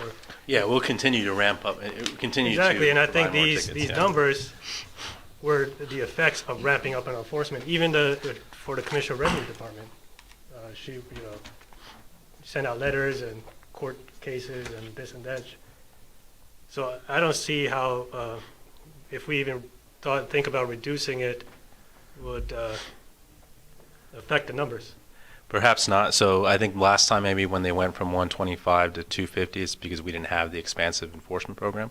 Now we do. So I'm not saying that Exactly, yeah. we And won't then get more with the compliance. parking enforcement coming on board, I'm sure more tickets will be written. I think I have some historical reference. When they moved it back in the day, you got your sticker in March. Your taxes were due in October. You bought your sticker in March. So if I remember correctly, sitting from one of the former city council members at the time talking about it, is that residents figured out that they could assess the fines, and it'd actually still be cheaper for them to, what is that, a 5-month period of time, sit there and gain the fines for not paying their taxes and save that money versus putting it on a credit card. It was actually cheaper to do that than put it on a credit card. So that's why, that also I think was one of the reasons why they ramped it up from 125 to 250. I just got a text, so our current unemployment rate for the city is 4%. So it's pretty low. We're back to, I think that was pre-pandemic levels. Laszlo, I couldn't hear what you said. 4% is the current unemployment rate. There's unemployment, but there's also, I mean, we've got affordability issues in this area we're all aware of. So that there's unemployment, there's just people struggling paycheck to paycheck every week. Right. And then, like you made a note here saying, all these collections and delinquencies, they might be able to pay the ticket if they can afford it. Perhaps. Right. Yeah. And I don't know, this might be a Dean question, but what is the max penalty 250. 250 is the Yeah, max? that's why Prince William County went with the 250. That's what the state It authorized. it actually increases those. Exactly, so if it increases, if they don't pay, then that's, then we exceeded the cap. And What then does it max out at? Right there. Oh, you're saying, okay, so we're issuing the $250 fine, And then which it is the max doubles. that the state allows, but Right. you're saying, so I guess we'd have to check if the state. So if someone gets allows a us to fine go for more, yeah. $300, $400, $500, that exceeds the state's cap of 250. Yeah, we just have to read the language on what the state. Right, means, well, yeah. I guess what Dean would come back with that research. Yeah, I'd love to see that research. Yeah. I mean, that's why I think if we reduce it, then we could add that penalty and then maybe meet the cap at the state level. You know what I'm saying? I mean, it's just, the legal language, we just have to evaluate on that. So you're saying go with a $125 fine that then And then would it go up to doubles 250. or whatever the penalty fee is to the cap, To 250. to 250. Actually, in the license section, there's no provision for increasing, and I think that's the parking violation section. Okay. Of that, and I don't know how that's handled. As It far talks about $250 penalty. Do we have an assistance program or a payment program for people who come in and say, hey, I can't pay my property tax by October 5th? Do we give them any sort of assistance or options? So we always refer them to Randy's department, but that doesn't always mean that they qualify for those, for benefits. I know there's no programs there to directly help you pay taxes, and that was one of the things with CARES Act and ARPA they've been pretty clear with. They don't want you giving it to pay yourself with tax money, but I see. that's what we do there. I know Patty does work with people in terms of payment plans, so that does happen. Okay. On that point, what is the process for, let's say someone gets a ticket, $250 ticket, they go in, they register their car, they get their sticker, do they take it to the police and then get it dismissed, or that's just, doesn't happen, it does happen? What's the process? Yeah, so sometimes they've paid it and just have forgotten to put the sticker. That's different. Yeah, that's different. We'll work with them there. But I guess, I don't know if you want to address that. The question you're asking is, they haven't paid it, but they quickly go and get it. Exactly. Can we then waive it? If that's the case, we'll comply the ticket. We've done it before. If they come to us and say, hey, I just paid it, they prove to us that they did everything at City Hall, paid their property tax, they have the sticker, they come show us that it's on the windshield, we'll comply the ticket. We've also had people, present hardship, and we've complied the tickets and worked with Patty to get them the ticket, or to get them the decal. So we do work with our residents here to make sure they go in compliance. How many average you think people are applying for hardship? I really don't keep track of that, but Yeah. I know that I've spoken to people in the lobby about it Yeah. and referred them to, our AR or our captain to work with them and get a hold of Patty and see what we can do. I have a recommendation. I think some of this goes back to education. So versus us going and cut and then possibly seeing a spike again in noncompliance, can we do an education campaign for this upcoming year?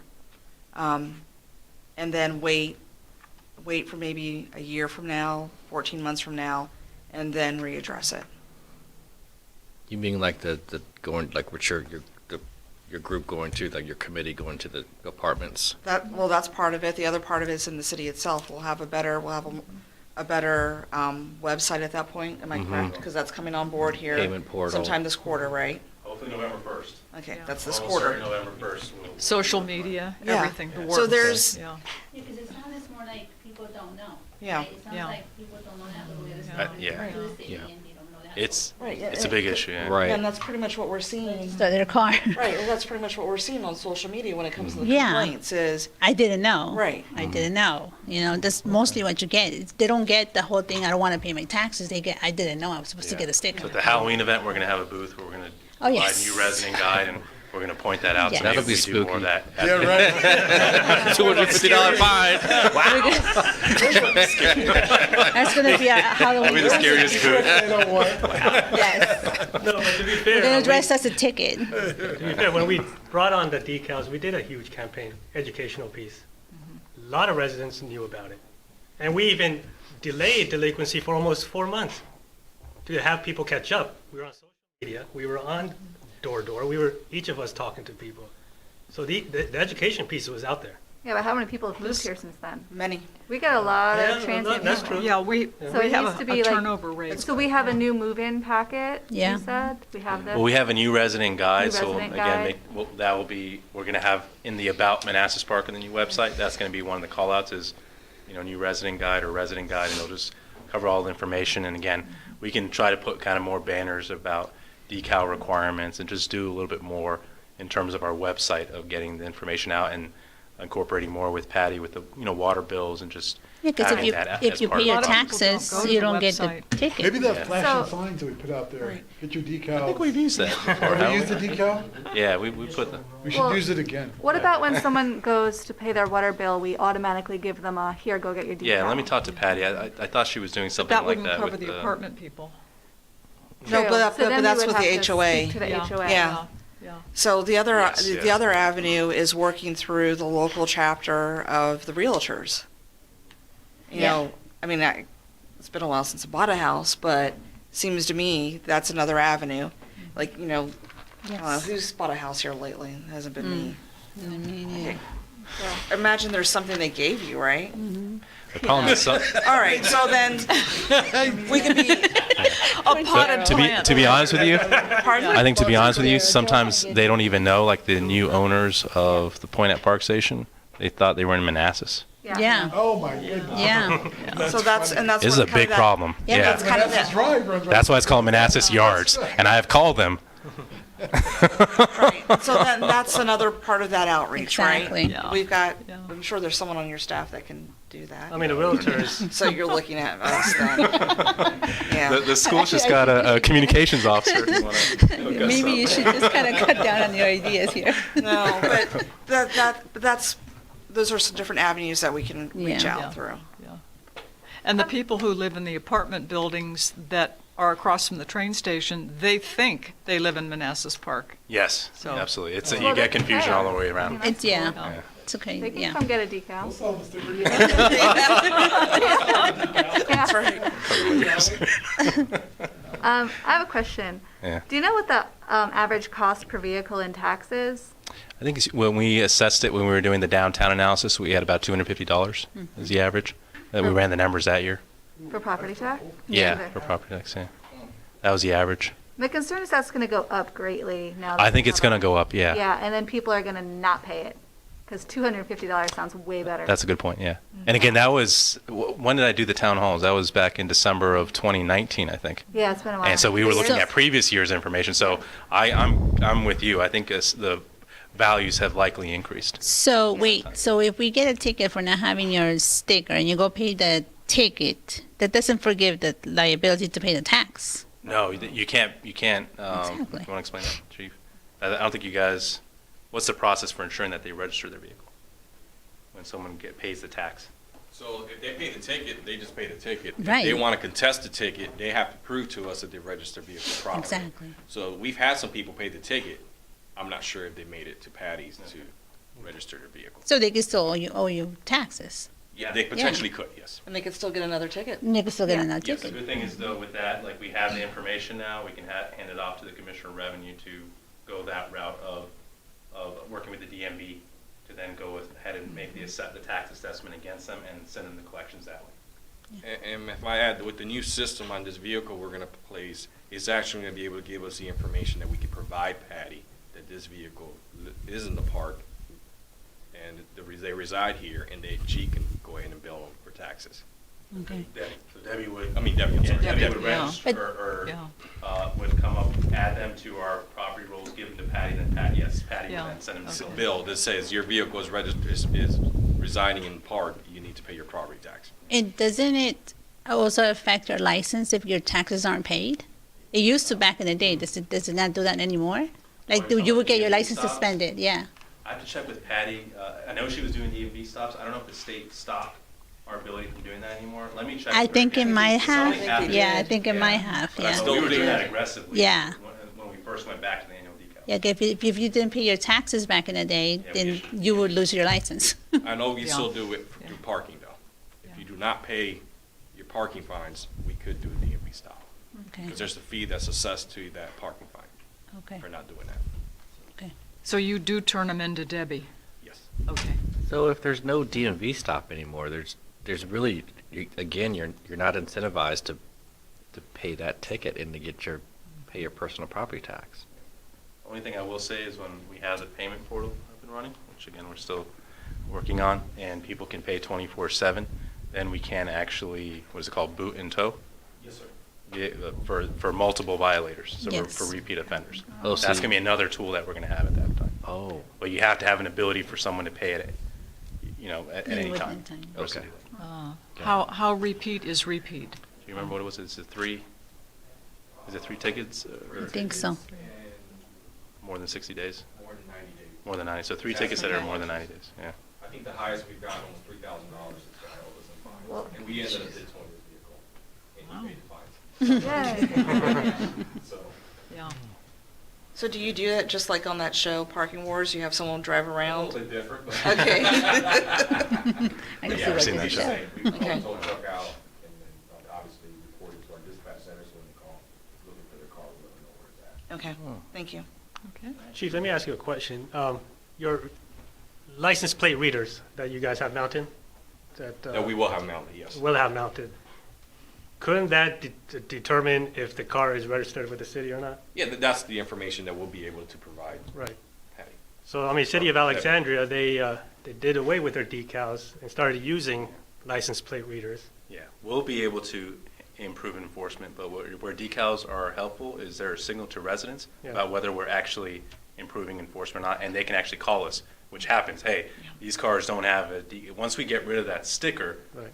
then you're just losing that ability for residents to be part of the solution.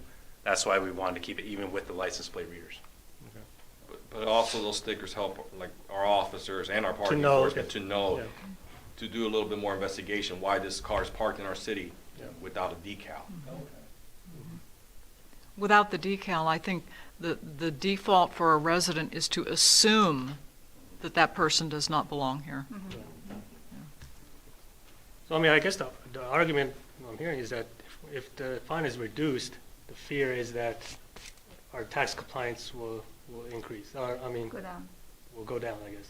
Not just that, I think the compliance with the law would go down. And that's a general concern that we have with general code enforcement right now, is that we're not doing enough to address parking issues. Certainly, 2 years ago, that was the biggest thing, was parking. Yeah. And then over the last 12 months, we've heard a lot about code enforcement. So, I mean, I don't see that hand in hand. I mean, the police department is doing a great job enforcing parking. Half of their, like you said, tickets is parking decals. I agree, but we still. And they have, we just gave them a parking enforcer, extra help. Enforcing is gonna ramp up. So might I make a suggestion? What I talked about earlier, and that resident talked about, go out and drive around. Go out on a weekend, Yeah. go out on an afternoon, drive around the city, drive around each and every street. And that will give you, do that dashboard survey. It will be quite enlightening. We still haven't resolved the issue, to Councilmember Hampton's point. That's why tickets keep going up. Yeah. We just keep ramping up enforcement, but we haven't resolved the issue. People are still not complying. Yeah. I think there was one street, and I was just me in the car driving down. I think it was Alpine, actually. And I think it was, what did I tell you, it was like a half a dozen I saw at least. And that was with me just driving around, not parking the car, not walking. Which I really recommend you have someone drive you around. Don't do it by yourself, but, because then you get a better view. But that was just one street. For what, oh, no decals or something? Yep. Or outdated decals. So they're getting hit with these fines and they're willing to pay the $250. Yes. Or not pay. You can see all the collections that we have. Or not pay. But then after the third violation, then what, they get towed? Yeah, once we get the payment. Payment portal, the facility. We gotta have that first. Yeah. So that will be an extra tool that we will have. Right, Yeah. right. I'm just trying to make a correlation of the fine amount with enforcement. I just don't. If we're enforcing, if we're gonna have the new portal system in place, we're gonna have a parking enforcer. That's all gonna help with the parking strategy, right? But we don't have the metrics yet to show that this will actually work. So I think we have to, once we get all this That's what I'm stuff. saying, we have contradicting data right now as well. No, so no, that's not what I'm saying. What I'm saying is wait till we have maybe a year of that, the little car and the data. And then we can look year to year. And the then- education that she was saying. Right, and then you can actually the make. outreach and all that. And then Right. if it's still the same and it still hasn't changed, then we can come back and decide whether a reduction it's worth. If all the other stuff is working. In other words, in my sense, it's a little too premature to go ahead and rip that Band-Aid off and reduce. Yeah, I mean, like I said, this is a financial burden to some. And there's a lot of people who have 2 or 3 jobs. But then Have comes businesses. the financial burden to those that are paying their I taxes. don't understand how sometimes your property tax is a lot cheaper than the ticket. Sorry, what? Sometimes the property tax is a lot cheaper than the ticket. Oh, So I don't understand how that would be a burden if your tax is only going to be $60, but you're willing to pay the $60, but you're willing to get a $250 ticket. I don't understand the whole struggle if if you you. have a small old car, yeah, but I mean, if you have a car that's $24,000, I'm sure you can afford to pay the monthly payment on the car or whatever you did. So you should be able to pay the property tax, the personal property tax. Now, if you have an old car, I have both. Well, That's what I'm then people saying. need One car time. is like $30, and the other car is like $600. people need the time to collect the money for property tax. But I'm saying sometimes it's just $60, and then the ticket is $250. I will pay my I don't know what the average $60. amount is. I'm telling you, that's what happens in my household. The one car is more than the other, so. Because the one's newer. Exactly. Yeah. So, in other words, the $250, if a person can't pay the ticket, they should be paying the property tax. It's what I'm saying. Like, one of my cars is $600. The other one's $80. I still got to pay both cars. I still got to get 2 tickets. I'd rather pay the taxes than get $500 ticket and still owe the taxes. We were told Patty's willing to work with people. I mean, we all have to pay our property tax. Exactly. It hurts all of us. Oh, yeah. I'm not saying no one to pay the property tax. But for the people that are struggling to pay their property tax, Then they and go they to get Patty and slapped she with works this with them. ticket, it They- makes it even more financial burden. Well, Especially that's why for Patty. low-income families. But you could go talk to the Yeah. commissioner. They're Patty actually is really more than helpful. willing to talk to people and Yeah. work with people. To And waive she's- the- to and waive she the has fee. told us that before. Not the fee, but to help you pay the tax. Okay, like a the payment problem, plan. exactly. We're talking about the property side. We're not talking about the ticket, right? And I think Daryl's question earlier was the critical one, Councilmember Moore, because he asked, does police work with people to quickly go get, and the answer was yes. So Yeah, so we're. if you quickly go in there and get registered, then Right. police will work with you as well. So the goal is to get people in, but certainly $250 would scare someone to theoretically to act quicker than $90. Exactly. I don't think the problem is dominantly people who can't afford it. I think it's people who just don't want to and who will take the risk. Because like I was telling you earlier, I used to work in Georgetown. I didn't pay for my decal. I'd rather get the ticket. It was cheaper. So, Councilmember Moore, we haven't heard from you in a while.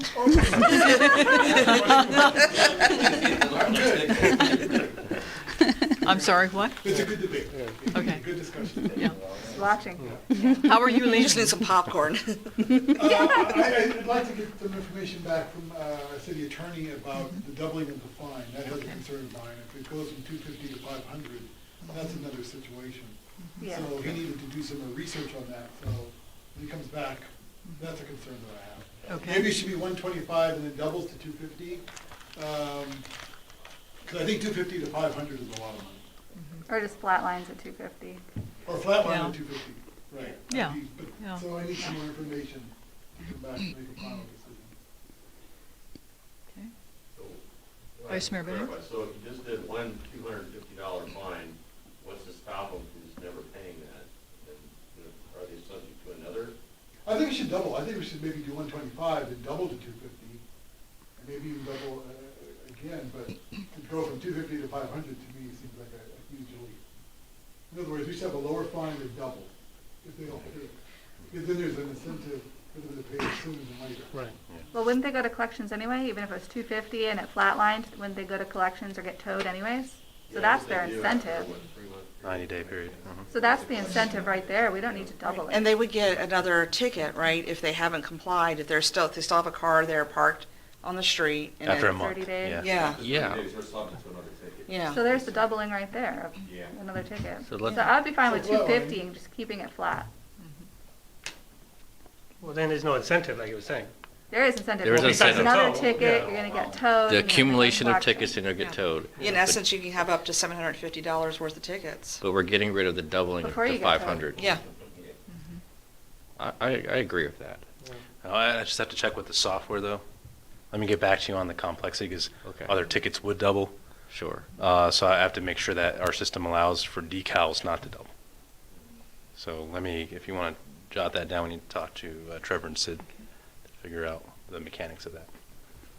And how long have we had decals for, like about 2 years, 3 years? Well, before that, since the beginning of time. Well, yeah, I'm saying reinstated. Yeah, reinstating the annual decals, this is the third cycle. Third cycle. Yeah. Right, so 3 years with ramped up enforcement, and you still have cars that have. Well, the ramped up enforcement just happened Yes, this year. Correct. So we've had about 18 months worth, but even then, Bill has been the added enforcement, and he started in July, our parking enforcement officer. So he just started in July, and we still don't have the vehicle. So, to Councilmember Hampton's point, Yeah.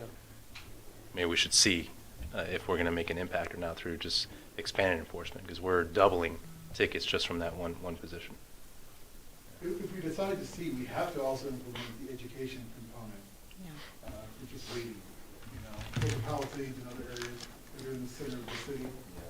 Yeah, I think no matter what we do, education has to be a Yes. part of it. Yes. And even Continuing our parking on. enforcement officer has been going regularly to talk with these property managers as Well, there's no well. incentive Yeah. for them to do a city decal, Who's this? the apartments. Right, because it can deter or dissuade someone. I mean, they have no, even the renter has no incentive, right? They park on private property. No, the police have authority to go in there. Yeah. We can enforce Oh, yeah? any Oh, yeah, more than 100 yeah. They probably think they're on private property, but they're not. Oh, so you can go to the apartments? Yes. Yeah, we do. Interesting. full authority for any violation. Not only that, but we typically have easements that allow them to go in there as well. Yeah. So No, I didn't know that part. They just don't know. Yeah. Yeah, I'm not a fan of the doubling. I'm leaning towards 250 because we don't want to lose revenue. And of course, the ongoing education component Mm-hmm. is important. So Yep. if the system doesn't allow us to double, then could we do the 125 and then it doubles to 250? Mm-hmm.